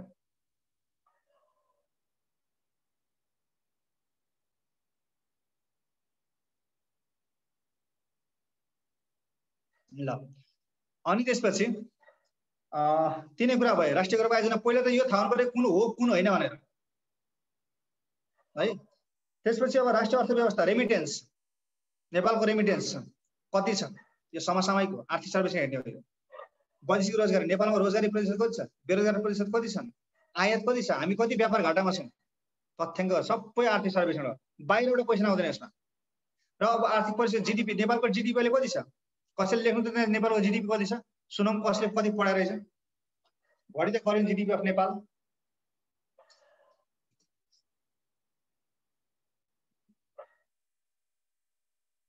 त्यो त पिसिआई भइहाल्यो नि पर क्यापिटल इन्कम जिडिपी कुल गारस्थ उत्पादन भने के हो the total value of goods and services produced during a fiscal year within the country हो त्यही हो विश्वास कुमारले लेखेको 3767 मिलियन नट मिलियन बिलियन्स खर्ब हो है अर्ब होइन खर्ब हो। सो यसरी त्यो जिडिपी भयो। अब जिडिपीमा कन्ट्रिब्युसन के हुन्छ त त्यसमा primary sector secondary sector tertiary sector भन्ने हुन्छ। प्राइमेरी सेक्टरमा के पर्छ त कृषि क्षेत्र पर्छ कृषि क्षेत्र र अर्को के पर्छ खानी तथा उत्खनन भन्ने पर्छ। त्यसको 28.2 प्राइमेरी सेक्टरले अब 28.2 ले हामीले दुईटा पार्टमा डिभाइड गर्छौँ कृषि क्षेत्र एउटा खानी भनेर छ खानीले जम्मा 0.55 मात्रै गर्छ भने यता 27.67 चाहिँ कसले गर्छ त कृषि क्षेत्रले गर्छ। अब सेकेन्डरी सेक्टरमा के हुन्छ सेकेन्डरी सेक्टर भनेको प्रोडक्सन उद्योगले कति पर्सेन्ट गर्छ जिडिपीमा 5.1%। त्यसपछि अर्को के छ ग्यास इलेक्ट्रिसिटी वाटर 1.4%। त्यसपछि निर्माणले कति गर्छ 7.2% गर्छ। त्यसपछि अर्को आउँछ तेस्रो क्षेत्र सेवा क्षेत्र भन्छ यसलाई। सेवा क्षेत्र भनेको हाम्रो टुरिज्म भयो एजुकेसन भयो शिक्षाले कति गर्छ त 6.7% गर्छ। स्वास्थ्यले कति गर्छ अनि त्यसपछि रक्षाले कति गर्छ सार्वजनिक सेवा प्रवाहले कति गर्छ। यसरी चाहिँ जिडिपीलाई 3टा पार्टमा डिभाइड गरेको छ है। र नेपालको टोटल जिडिपीको स्ट्रक्चरमा स्ट्रक्चर कस्तो भन्दाखेरि 27.6% चाहिँ एग्रिकल्चरल छ अरू चाहिँ हामी के छ त सबै नन एग्रिकल्चर छ 72.4% चाहिँ नन एग्रिकल्चरल छ कन्ट्रिब्युसन जिडिपीमा। सो त्यसपछि अब यो जिडिपीमा जिएनपी भयो पर क्यापिटल जुन त्यो 1085 भनेको छ नि यो चाहिँ हाम्रो आर्थिक सर्वेक्षण अनुसार हो तर 14औं योजना अनुसार कति छ 15औं योजनामा कति बनाउनु भएको छ र 15 योजनाको दीर्घकालीन सोचले कति बनाउनु भनेको छ यो 3टा पोइन्ट मात्रै भनेन, आर्थिक वृद्धि दर भनेको हामीले के हेर्नुपर्छ थाहा छ? IMF ले कति टार्गेट गरेको छ, एसियाली विकास ब्याङ्कले कति टार्गेट गरेको छ, वर्ल्ड ब्याङ्कले कति टार्गेट गरेको छ, मौद्रिक नीतिले कति टार्गेट गरेको छ, बजेटले कति टार्गेट गरेको छ, योजनाले कति टार्गेट गरेको छ, अनि आर्थिक सर्वेक्षणले कति टार्गेट गरेको छ। एउटा हेरेर मात्रै पुग्दैन, फरकले फरक तथ्याङ्क देखाउँछ। सो त्यसकारण गर्दाखेरि यो हामीले हेर्ने भनेको आर्थिक सर्वेक्षणका महत्त्वपूर्ण बुदाहरू हुन् 4 नम्बरमा है। सो त्यसपछि अब जुन नेपाली सेनाको कुरा छ यसपालि एकदमै सटिक छ है। यो नेपालको एकीकरण सम्बन्धी जानकारी भनेको नो डाउट पृथ्वीनारायण शाहको हामीले टप टु बटम पढ्नुपर्छ। अस्ति पालि क्वेसन के सोधेको छ? पृथ्वीनारायण शाहको पालामा नेपालको एकीकरण पूर्वमा कहाँदेखि पश्चिममा कहाँसम्म पुगेको थियो भन्ने क्वेसन सोधेको छ। त्योभन्दा अगाडि व्हेन वाज कान्तिपुर एनेक्स्ड भनेर सोधेको छ। In which battle did Kaji Kalupande lose his life भनेर सोधेको छ। व्हेन वाज नुवाकोट एनेक्स्ड भनेर सोधेको छ। भनेको पृथ्वीनारायण शाहको 1779 जन्मदेखि अझ भनौँ त्योभन्दा अगाडि नरभुवाल शाहदेखि नै जानु पर्यो हामीले। अझ त्यो भन्न सकिन्छ भने हामीले कहाँदेखि जानु पर्यो? यो कुलमण्डन खाँदेखि जानुपर्छ। हामी चन्द्रवंशले अनुसार जानुपर्छ। भारतको चित्तौरागढ अहिलेको राजस्थान ऋषिराज राणाजी खाँ भन्ने थिए अरे शासक। तिनका सन्तानले व्यापार गर्ने उद्देश्यले रिडी आए भोपाल उज्जैन खाँ भन्ने। उनका 2टा छोरा जन्मे, खर्जा खाँ र मिचा खाँ। मिचा खाँका छोराहरू जगदेव खाँ जयदेव खाँ हुँदै कुलमण्डन खाँ त्यहाँका राजा भए र त्यही समयमा दिल्लीका बादशाहलाई महँगो उपहार पठाएर उनीहरूले शाह भन्ने उपाधि लिए। सो शाह भन्ने उपाधि लिने पहिलो व्यक्ति भए कुलमण्डन खाँ। सोही समयमा लमजुङका राजा मरेको अवस्थामा कुलमण्डन खाँका 3 भाइ छोरामध्ये जोसुकै भने एकजनालाई राजा बनाइदिन आग्रह गरे लमजुङवासीहरूले। त्यसपछि उनले आफ्ना कान्छा छोरा यशोब्रह्म शाहलाई लगेर लमजुङको राजगद्दीमा बसाल्दै 1550 असार 15 गते। रिजल्ट के भयो? शाह उपाधि धारण गरेर पहिलो राजा हुने व्यक्ति को भयो त? यशोब्रह्म शाह। सो जाँचमा शाह वंशको पहिलो राजा को हुन् भन्छ भने यशोब्रह्म शाह हो। तर जाँचमा हामीले यशोब्रह्म शाह पनि अप्सनमा छ, कुलमण्डन खाँ पनि अथवा कुलमण्डन शाह पनि अप्सन छ भने गो फर कुलमण्डन शाह। तर हाम्रो खरदारको क्वेसन हो यो। खरदारमा चाहिँ शाह वंश पहिलो राजा भनेर को भन्दाखेरि कुलमण्डन शाह त्यहाँ दिएको थिएन अप्सनमा। त्यही भएर यसको कुलमण्डन खाँ चाहिँ नभइकन के भयो? त्यसको एन्सर यशोब्रह्म शाह भयो। तर दुईटै दिएछ भने चाहिँ कुलमण्डन शाहमै जाने, किन भन्दाखेरि उनी खाँ थिए, शाह भएर पनि राजा भइरहेको थियो। यसरी बुझ्ने हो। यशोब्रह्म शाहका 2टा छोरा, एउटा नरहरि शाह एउटा द्रव्य शाह। नरहरि शाहले लमजुङको राजगद्दी सम्हाले उनको पिताको निधनपछि भने द्रव्य शाहले के गरे त? गोर्खा आक्रमण गरे 1616 मा। पटक पटक आक्रमण पछि उनले त्यहाँका खड्काहरूलाई पराजित गरेर गोर्खा राज्यको स्थापना गरे 1616 भाद्र 25 गते। When was Gorkha state established भन्दाखेरि 1616 भाद्र 25 मा हो। त्यसपछि उनका वंशहरू त्यहाँनिर द्रव्य शाह गोर्खाको पहिलो शाहवंशी राजा, त्यसपछि पुरन्दर शाह, छत्र शाह, राम शाह, राम शाहपछि को भयो त? डम्बर शाह, डम्बरपछि कृष्ण, कृष्णपछि रुद्र, रुद्रपछि पृथ्वीपति, पृथ्वीपतिपछि नरभुपाल, नरभुपालपछि पृथ्वीनारायण शाह। र नेपालको एकीकरण भनेर टपिकमा जहाँ राखेको छ, नेपालको एकीकरणको अभियानको थालनी गर्ने व्यक्ति को हुन् भन्दाखेरि Narbhupal Shah. He made his first failure attempt to attack over Nuwakot. So Nuwakot चाहिँ त्यतिखेरको समयमा that was under the administration of Kantipur. The king of Kantipur was Jayaprakash Malla. Jayaprakash मल्लको नेतृत्वमा भएको कान्तिपुर थियो, त्यसले चाहिँ नुवाकोटलाई साथ दिएको थियो। र नुवाकोट अब यसमा हामीले 22 राज्य र 24 राज्यमा कुन पर्छ भन्ने कुरा थाहा हुनुपर्छ पहिला। Gorkha that was under the 25 state, 24 राज्य मात्रमा पर्थ्यो। एउटा सानो, सबैभन्दा सानो, भौगोलिक रूपमा पनि आर्थिक रूपमा पनि एकदमै सानो थियो।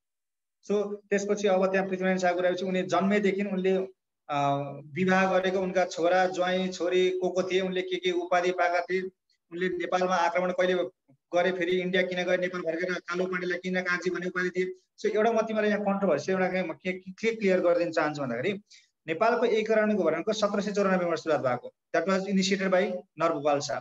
तर कुरा के भयो भन्दाखेरि गोर्खा त एकदम सानो थियो।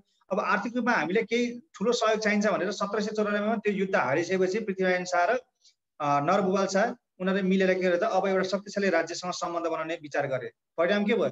नरभुपाल शाहले पृथ्वीनारायण शाहको विवाहको प्रस्ताव कहाँ लगे त? तत्कालीन समयको शक्तिशाली सेनवंशी राज्य थियो मकवानपुर। मकवानपुरका राजा को थियो त? हेमकर्ण सेन थियो। सो हेमकर्ण सेनकी छोरी को थिइन् त? इन्द्रकुमारी। इन्द्रकुमारीसँग लगनगाँठो बस्ने निर्णय गर्यो, तर विवाह सफल हुन सकेन। अब यहाँ धेरै मिथहरू छन्। भनिन्छ पृथ्वीनारायण शाहले धेरै संख्यामा घोडा हात्ती मागे, उनले 36 पाती सुन मागेको कारणले गर्दाखेरि चाहिँ उक्त आफ्नो माग चाहिँ हेमकर्ण सेनले पुरा नगर्ने बाचा अथवा उनले विचार गरिसकेपछि पृथ्वीनारायण शाह चाहिँ बेहुली नलिकन गोर्खा फर्केको पनि भनिन्छ। भने कतिपय स्थानमा गोर्खा यति धेरै कमजोर थियो कि आर्थिक रूपमा उनले चाहिँ आफ्नो विवाहमा चाहिँ च्यात्तेको दोहोरो सुरो लगाएका थियो र बेहुली अन्माउने छोरी अन्माउने बेलामा राजा हेमकर्ण सेनले चाहिँ मेरी छोरीले दुःख पाउँछ, तिमी मेरै दरबारमा घर जाइ बस भनेर उनको अपमान गरेसम्मको कुराहरूसँग लेखेका पाइन्छ। तर जे होस् उनको पहिलो विवाह असफल भए तापनि उनकी रानी चाहिँ दरबारमा आइन् र फेरि उनले अब यसबाट चित्त बुझेन, उनले पाउने सहयोग पाएन। त्यसपछि उनले फेरि अलिकति आर्थिक सहयोग हुन्छ भने 1770 मा बङ्गालका राजपूत अभिमान सिंहको छोरीसँग चाहिँ नरेन्द्र लक्ष्मीमा उनले दोस्रो लगन गाँठे, फेरि कसे। फेरि उनको उद्देश्य त्यही थियो 1797 मा। त्यसपछि उनी गोर्खा फर्के र गोर्खा फर्केर उनले के गरेछ भन्दाखेरि भौगोलिक रूपमा चाहिँ शक्तिशाली राज्यहरूको क्षेत्रफल, त्यहाँको भौगोलिक बनावट अध्ययन गर्न थाले। सो यही सिलसिलामा उनी कहाँ गए त? उपत्यका गए, नेपाल उपत्यका। किन गए त भन्दाखेरि उनी गोर्खाबाट मकवानपुर आफ्नो ससुराली आउने जाने क्रममा नेपाल उपत्यकातिर मोहित भएका थिए अरे। र त्यो मोहित भएपछि उनले अब नेपाल उपत्यका जसरी पनि जित्ने उनको एउटा महत्त्वाकांक्षा पलाएर आयो र यसैको लागि उनी आफ्नो पिताको सल्लाहमा 1798 मा नेपाल उपत्यका छिरेर भक्तपुरका अन्तिम मल्ल राजा को थिए त? रणजित मल्ल थिए। रणजित मल्लका छोरा वीर नरसिंह मल्लसँग उनले मित लगाए। They became intimate friends. So उनी भक्तपुरमा गएर डेरा जमाएर बसे र यही समयमा उनी पशुपतिनाथ पनि दर्शन गर्न गए। कान्तिपुरका राजा जयप्रकाश मल्लले यो कुरा थाहा पाए र गोर्खाका राजकुमार आएको यो सूचना सुनेर उनले आफ्ना सेनाहरूलाई पृथ्वीनारायण शाहलाई लिन पठाएर दरबारमा उनले ससम्मान उनलाई चाहिँ आमन्त्रण गरे। पृथ्वीनारायण शाहलाई के प्रोसेस कहाँ नभयो, किन भन्दाखेरि उनी कान्तिपुरको भौगोलिक अवस्था अध्ययन गर्न चाहन्थे। उनले यो समयमा त्यसको भरपुर फाइदा उठाए र उनी पाटन हुँदै फेरि कहाँ पुगे त? भक्तपुर पुगे।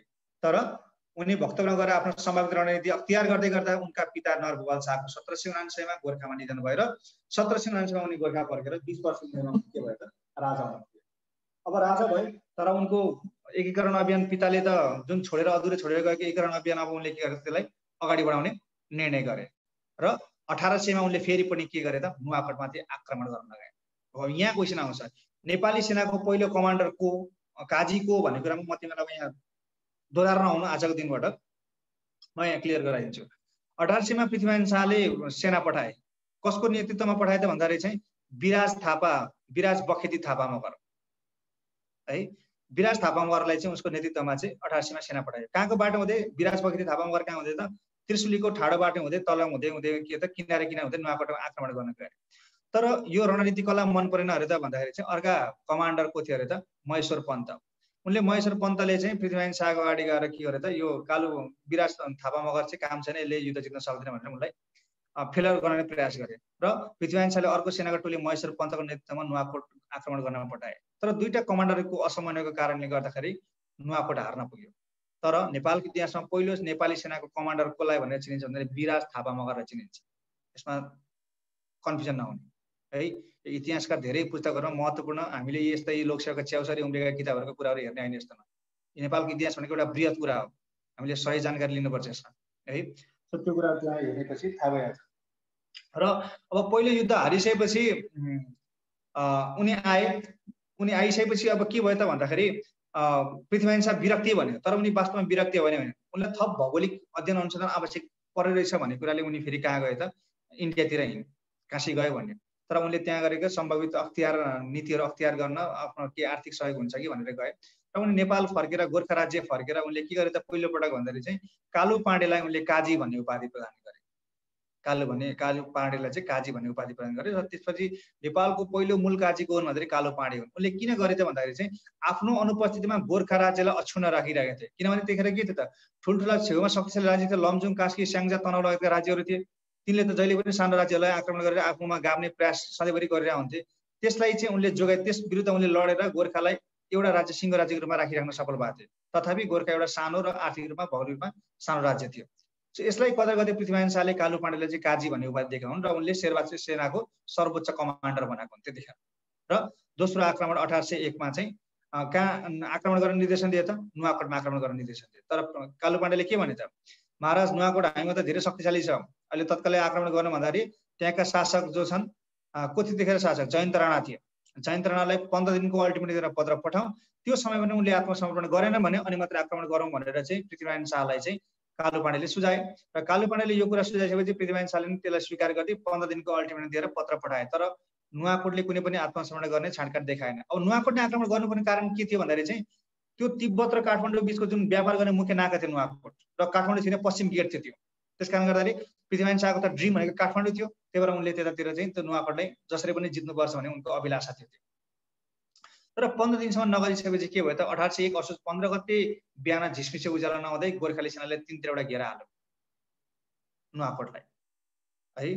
यता महामण्डलतिरबाट कालु पाण्डेले, धरमपानीतिरबाट पृथ्वीनारायण शाहका भाइ मदम कीर्ति शाहले भने नुवाकोट गढीतिरबाट अगाडि को बढे त? पृथ्वीनारायण शाह बढे। र जब उनीहरूले झिसमिसमा आक्रमण गर्दाखेरि उनीहरूले खासै प्रतिकार झेल्नु परेन, किन भन्दाखेरि कोही सेनाहरू उठेकै थिएनन्, नुवाकोटवासीहरू उठेकै थिएनन्। उनीहरूले केही सामान्य प्रतिकार झेल्दै उनीहरू नुवाकोट गढी पुगेर पृथ्वीनारायण शाहलाई अगाडि बढ्नलाई उनीहरूले आग्रह गरे र पृथ्वीनारायण शाह नुवाकोट गढी पुगेर के गरे त नुवाकोटमाथि विजय प्राप्त गरेको घोषणा गरेका थिए। अब यहाँ बिचमा धेरै कुराहरू छन्, तर अब हामीले किन परीक्षा दृष्टिकोणले यो कुराहरूमा हामी टिक लिन नै भनेको मैले सरफेसली भन्दै। तर नुवाकोटका सेनाका कमान्डर को थियो भन्दाखेरि चाहिँ शङ्खमणि भन्ने थियो। शङ्खमणिले प्रतिवाद गर्ने प्रयास गरे। पछिबाट पृथ्वीनारायण शाहका 13 वर्ष भए दलमर्दन शाहले उनको शिर छेदन गरेर हत्या गरे। यसरी नुवाकोटमाथि विजय प्राप्त गरेर उनको एकीकरण अभियान चाहिँ अगाडि बढेको। अब यसमा हाम्रो सिलेबसमा नुवाकोट हुँदै कीर्तिपुर, काठमाडौँ, सिन्धुलीगढी, काँगडा, मलाउ, नालापानीका युद्ध समयको कुराहरू गरेका छन्। यसका केही महत्त्वपूर्ण मितिहरू पढ्या छ भने राम्रो, अब पढ्या छैन भने चाहिँ अब यसलाई एक्सप्लेन गर्न चाहिँ धेरै टाइम लाग्छ। यो 2 घण्टा 3 घण्टा दुईटा क्लासको कुरा हो है। त्यसलाई पढ्नु, यसको डेट्सहरू चाहिँ याद गर्नु है। अब नेपाल अङ्ग्रेज युद्ध र नेपाल भोट युद्ध। नेपाल भोट युद्धमा 3टा कुरा नबिर्सिने। पहिलो नेपाल तिब्बत युद्ध भनेको केरुङ र कुतीको युद्ध, जहाँ नेपाली सेना विजयी भयो। र दोस्रो भनेको हाम्रो बेत्रावती सन्धि भएको युद्ध, जहाँ चाहिँ नेपाल र तिब्बतको युद्ध भइरहँदाखेरि नेपाल के प्रवेश गर्यो त तिब्बतलाई साथ दिनलाई चाइना प्रवेश गर्यो। त्यसपछि 1791 मा नेपाल तिब्बत भएको, 1792 मा नेपाल चाइना वारमा परिणत भएको थियो। त्यसलाई हामीले सिनो नेप्लिज वार भन्छौँ है। जसले चाहिँ के भन्दा नेपाली सेनालाई खिचाउँदै बेत्रावती सन्धि किन ल्याएर बेत्रावती सन्धि गर्न बाध्य बनायो। बेत्रावती सन्धि कहिले भयो पनि थाहा हुनु पर्यो। र त्यसको धेरै समयपछि 1855 मा आएर फेरि जङ्गबहादुर राणाको पालामा के भयो त खासाको कुरा लिएर फेरि नेपाल र तिब्बत विवाद हुन थाल्यो। र त्यसपछि विवाद हुँदा हुँदै के भयो त नेपाल र तिब्बत युद्ध भयो। फेरि पनि चाइनाको मध्यस्थकर्तामा नेपाल र तिब्बत बीच के भयो त थापाथली सन्धि भयो। केरुङ सन्धि, बेत्रावती सन्धि, थापाथली सन्धि र यो सँगसँगै अर्को खम्पा विद्रोह, खम्पा डिसआर्मामेन्ट, यो 4वटा कुराले नबिर्सिनु यसमा है। त्यसपछि नेपाल अङ्ग्रेज युद्धमा चाहिँ नेपाल अङ्ग्रेज युद्धको प्रारम्भिक बिन्दु भनेको हामीले रणबहादुर शाहको पालादेखि लिन्छौँ।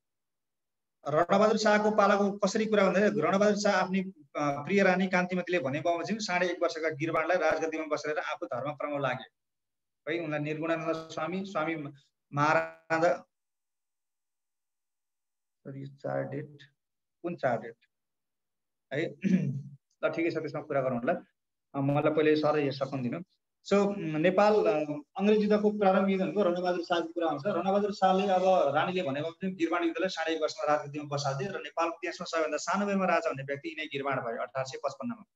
र त्यही 55 मा राजा त बनाइयो, तर त्यही वर्ष तिनी रानीको निधन भएपछि रणबहादुर शाह बौलाए र उनले फेरि पनि गिरबाणको नायबी भएर शासन चलाउन खोजे। तर उनले त्यो सम्भव नदिएपछि उनी कहाँ गए त इन्डिया गए।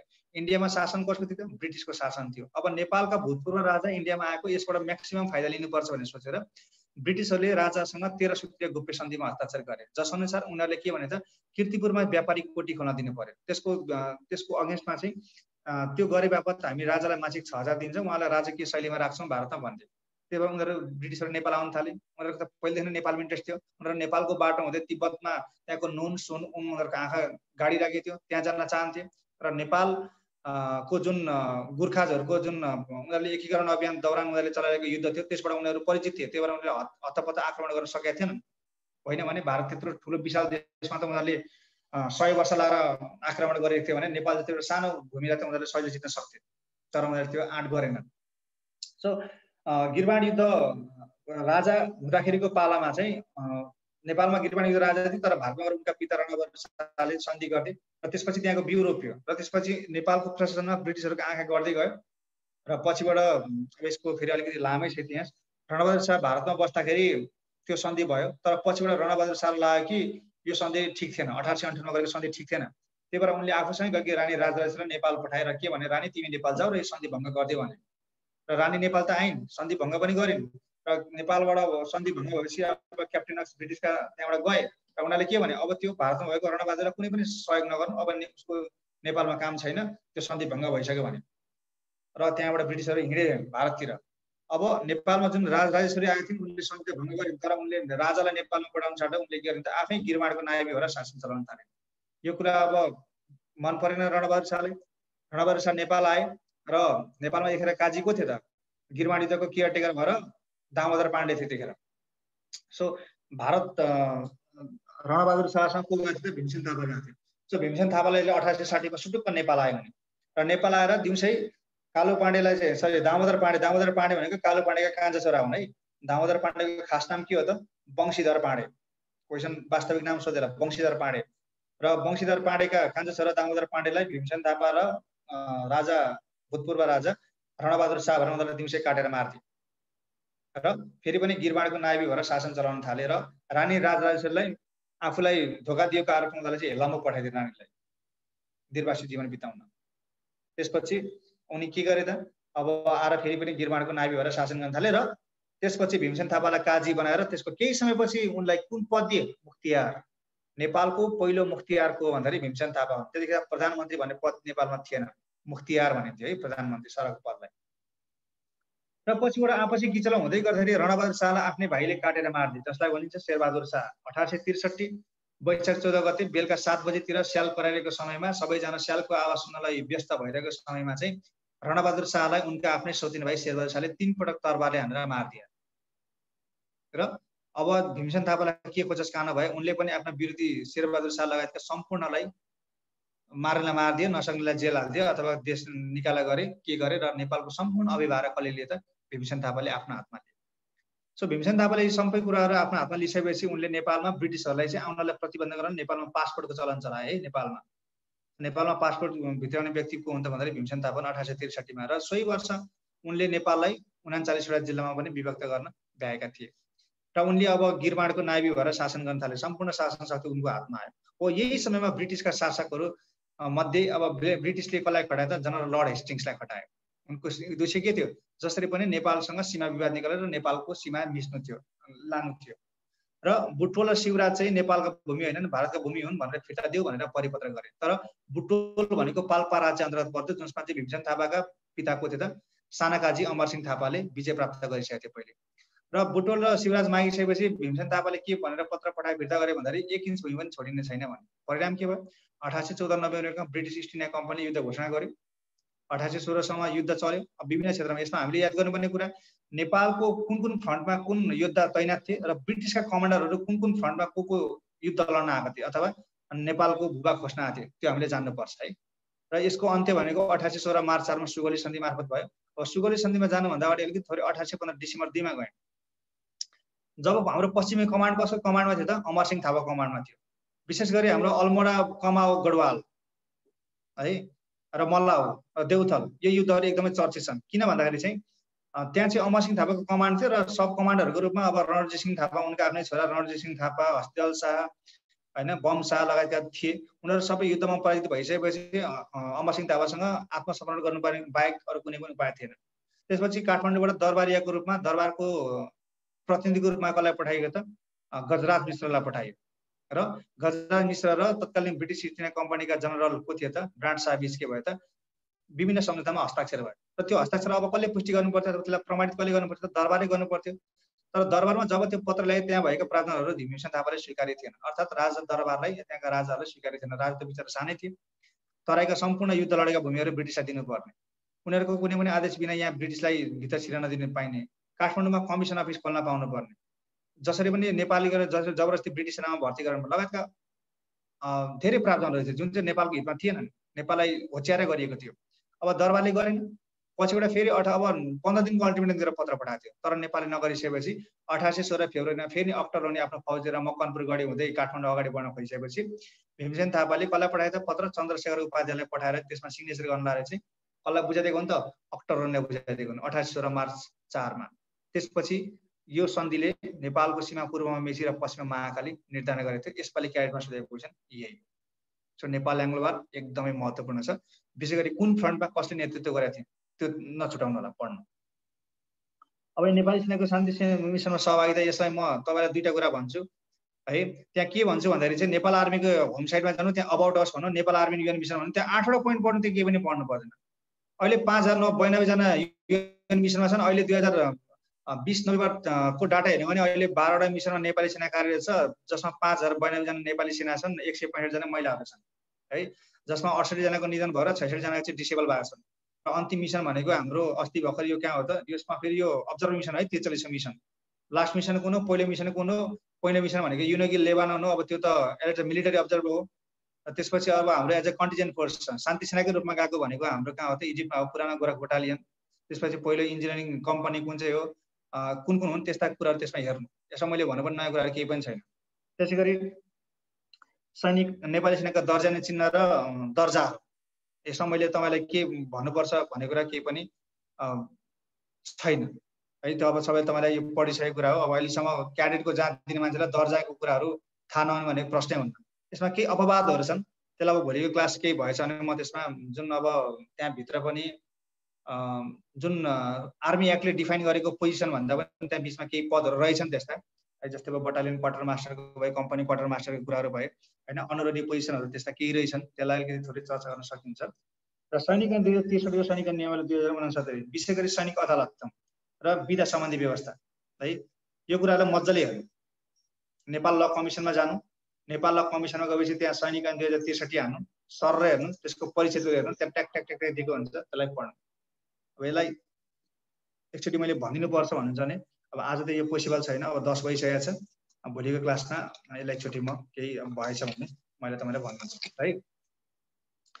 अब पृथ्वीनारायण शाह भनेको 91 अभियानको, अमर सिंह थापा भनेको नेपालको जिउँदो सिंह भनिन्छ, living army of Nepal, hero of Nepal आङ्ग्लबार, भक्ति थापा सबैभन्दा वृद्ध उमेरमा देउथानमा युद्ध लडेर आफ्ना छोरा अमर सिंह थापाले सुम्पेर युद्ध लड्न गएको थियो भन्ने कुरालाई हामीले पढेका छौँ। बलभद्र गुहार वार अफ नालापानी, उनको निधन अफगानिस्तानमा भएको थियो। बहादुर शाह, फतेबहादुर शाहको नेपालको समयकाललाई चाहिँ एकीकरणको स्वर्णयुग भनिन्छ। हाम्रो सतलजसम्म सीमा पुर्याउनेको हुन् त यिनै बहादुर शाह हुन्।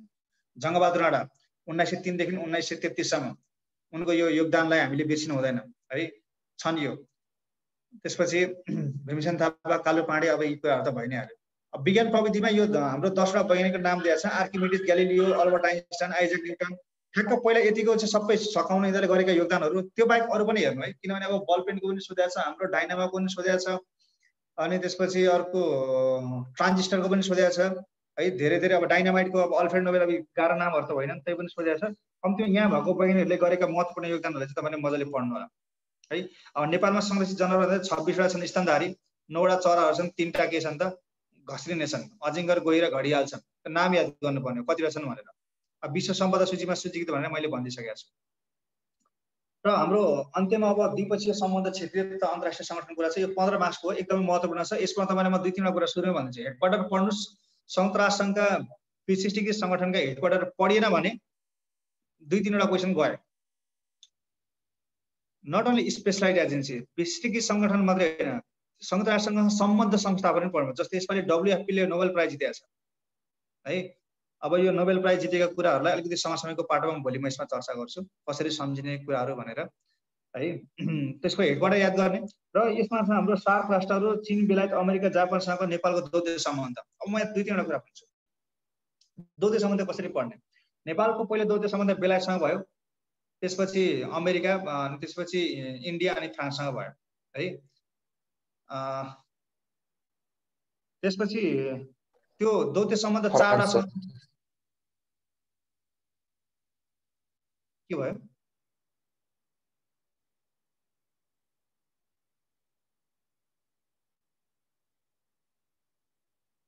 द्वैत सम्बन्ध कसरी पढ्ने भन्दाखेरि त्यो 4वटा देशहरू भनेको बेलायत, फ्रान्स, बेलायत, अमेरिका, भारत र फ्रान्स। यो भनेको 1949 सम्मको कुरा हो। 1949 भनेको 2007 साल अगाडि हो।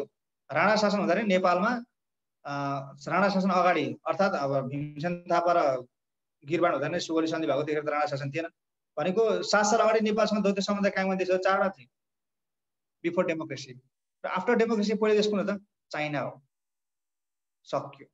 त्यसपछि अब के गर्ने त? कन्टिनेन्ट वाइज हेर्ने। क्वेसन कसरी सोधेको छ नासुमा?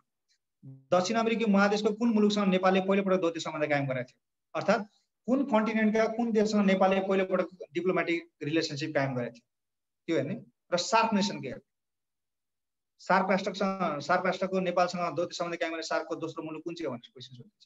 अन्तिम मुलुक कुन हो भनेर सोधिन्छ त्यो हेर्ने। र लास्ट 5 अहिले 168वटा मुलुक पुगेका छन्, 168, कम्तीमा 3टा। 168 भनेको हाम्रो घाना हो, त्यहाँसम्म पुगेको छ। र त्यसको 3टा देश चाहिँ हामीलाई चाहिन्छ। यतिबाट एउटा क्वेसन पोसिबिलिटी राख्छ। र अर्को के भन्छ? सार्क राष्ट्र, बेलायत, अमेरिका, जापानसँगको सम्बन्ध भनेको कुरा डेट मात्रै होइन। भोलि क्वेसन कसरी आउन सक्छ? अरनिको राजमार्ग कुन देशको सहयोगमा बने? त्रिभुवन टिचिङ हस्पिटल कुन देशको सहयोगमा बने? कीर्तिपुरको ल्याबोरेटरी स्कुल कुन देशको सहयोगमा बनेको? जनक शिक्षा तथा सामग्री केन्द्र कुन देशको सहयोगमा बने? वान पिलर ब्रिज भनेर कर्णाली ब्रिजलाई चिनिन्छ, कुन देशको सहयोगमा बनेको? भ्रिकुटी कागज कारखाना कुन देशको सहयोगमा बनेको? सिभिल हस्पिटल कुन देशको सहयोगमा बनेको? यही हो द्वैत सम्बन्ध भनेको। द्वैत सम्बन्ध भनेको द्विपक्षीय सम्बन्ध। अब नेपाल त बिचरा गरिब देश के दिन सक्छ, तर त्यो द्विपक्षीय सम्बन्धबाट नेपालले ती विभिन्न देशहरूबाट आर्थिक लाभहरू लिएको छ हो। ती लाभहरू के हुन् त्यो हामीले जान्नुपर्छ। क्वेसन यसरी सोधिन सक्छ है। भोलि क्वेसन यसरी आउन सक्छ, बुढा नीलकण्ठ स्कुल कुन देशको सहयोगमा बनेको? नेपाल। युके। बनेपा बर्दिवास सडक खण्ड जसलाई बीबी मार्ग भन्छ कुन देशको सहयोग? जापान। क्वेसन यसरी आउँछ है। र अब सार्क र बिमस्टेकको स्थापना भनेको छ, स्थापना सदस्य मुलुक प्रधान कार्यालय। अब यस के गाह्रो छ यसमा? तर हामीले यो मूर्ख्याइ हुन्छ कि यहाँ भनेको कुराहरू मात्रै पढ्नु भने मूर्ख्याइ हुन्छ। स्थापना भनेको यसको वरिपरि कहिले यसको स्थापना भयो, स्थापना हुँदाखेरि यसको बडापत्र कतिवटा धारा थिए, बडापत्रमा सिग्नेचर कसले गरे र त्यो बडापत्र लागू कहिलेबाट भयो, त्यो बडापत्रमा कतिवटा अङ्ग छन्, यसको वरिपरिका पेरिफेरीका कुराहरू पनि चाहिन्छ। र ट्याग यहाँ भनेको छ स्थापना भनेको 1985 डिसेम्बर 8, सदस्य मुलुक 9, संस्थापक 8, प्रधान कार्यालय काठमाडौँ। यति पढेर छोड्यो भने चाहिँ फेरि त्यो जस्तो ब्लन्डर केही पनि हुँदैन। त्यसको पेरिफेरीमा के आउँछन् त्यो हेर्नुपर्छ। तर मुख्य गरी यहाँ दिएका कुराहरूलाई चाहिँ हामीले फोकस गर्नु है। र संयुक्त राष्ट्र संघ यसको स्थापना उद्देश्य र अङ्गहरू अब 6 अङ्गहरू हामीले पढ्नु परिहाल्छ, पढ्नु भयो पनि होला पक्कै पनि। विशेष गरी ध्यान दिने यसमा सुरक्षा परिषद, सचिवालय र अर्को के भन्दाखेरि महासभालाई ध्यान। 75 महासभामा नयाँ महासचिव नियुक्त भएको छन्। सुरक्षा परिषदमा 10 नयाँ देशहरू आएका छन्। संयुक्त राष्ट्र संघको आर्थिक तथा सल्लाहकार परिषदमा नेपाल पुनः निर्वाचित भएको छ है। त्यसपछि अहिले बजेट नयाँ 2020 मा बिग 7 बजेटहरू फेरिएका छन्। ती कुराहरूलाई अपडेटेड कुराहरूलाई हेर्ने र संयुक्त राष्ट्र संघको स्पेशलाइज एजेन्सीमा चाहिँ IMF, world bank, WTO, ADB, AIIB भनेको छ। यो यिनीहरूको बारेमा डिटेलमा पढ्ने। IMF को इस्टाब्लिसमेन्ट 1945, अहिले यसको डाइरेक्टर जनरल को छ, कतिवटा सदस्य मुलुक छन्, यसको प्रमुख कार्य के हो, यसको हेडक्वार्टर कहाँ छ, तिनै कुरा पनि यसमा है। सो यो एकदम महत्त्वपूर्ण छ है, यो 15 मार्क्सको। सर IMF को 189 हो 190 हो सर? अहिले हाम्रो 190 भइसकेको छ है। दुईटै एउटा कुरा के विचार गर्नु बुझ्नु भन्दाखेरि चाहिँ नि IMF को कुनै देश सदस्य हुन्छ भने त अटोमेटिकली वर्ल्ड ब्याङ्कको सदस्य हुन्छ र वर्ल्ड ब्याङ्कको कुनै देश सदस्य हुन्छ भने IMF को स्वतः सदस्य हुन्छ। किन भन्दाखेरि this two organisations are regarded as sister organisations, दिदीबहिनी सङ्गठन भनिन्छ। Why? Because they function under same roof and they both are the specialised agency of United Nations that are established in order to avoid or to reduce poverty in the world. दुईटैको गरिबी निवारण नै हो। IMF ले through monetary policy गर्छ भने world ब्याङ्कले through public funding गर्छ।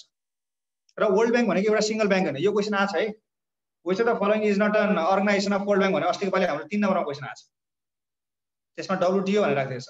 World ब्याङ्कमा कतिवटा अर्गनाइजेसन छ, फाइनान्शियल अर्गनाइजेसन? एउटा IBRD छ, international bank for reconstruction and development, IFC international finance cooperation, IDA international development association, MIGA MIGA multilateral investment guarantee agency र ICSID भनेको international centre for settlement of investment dispute.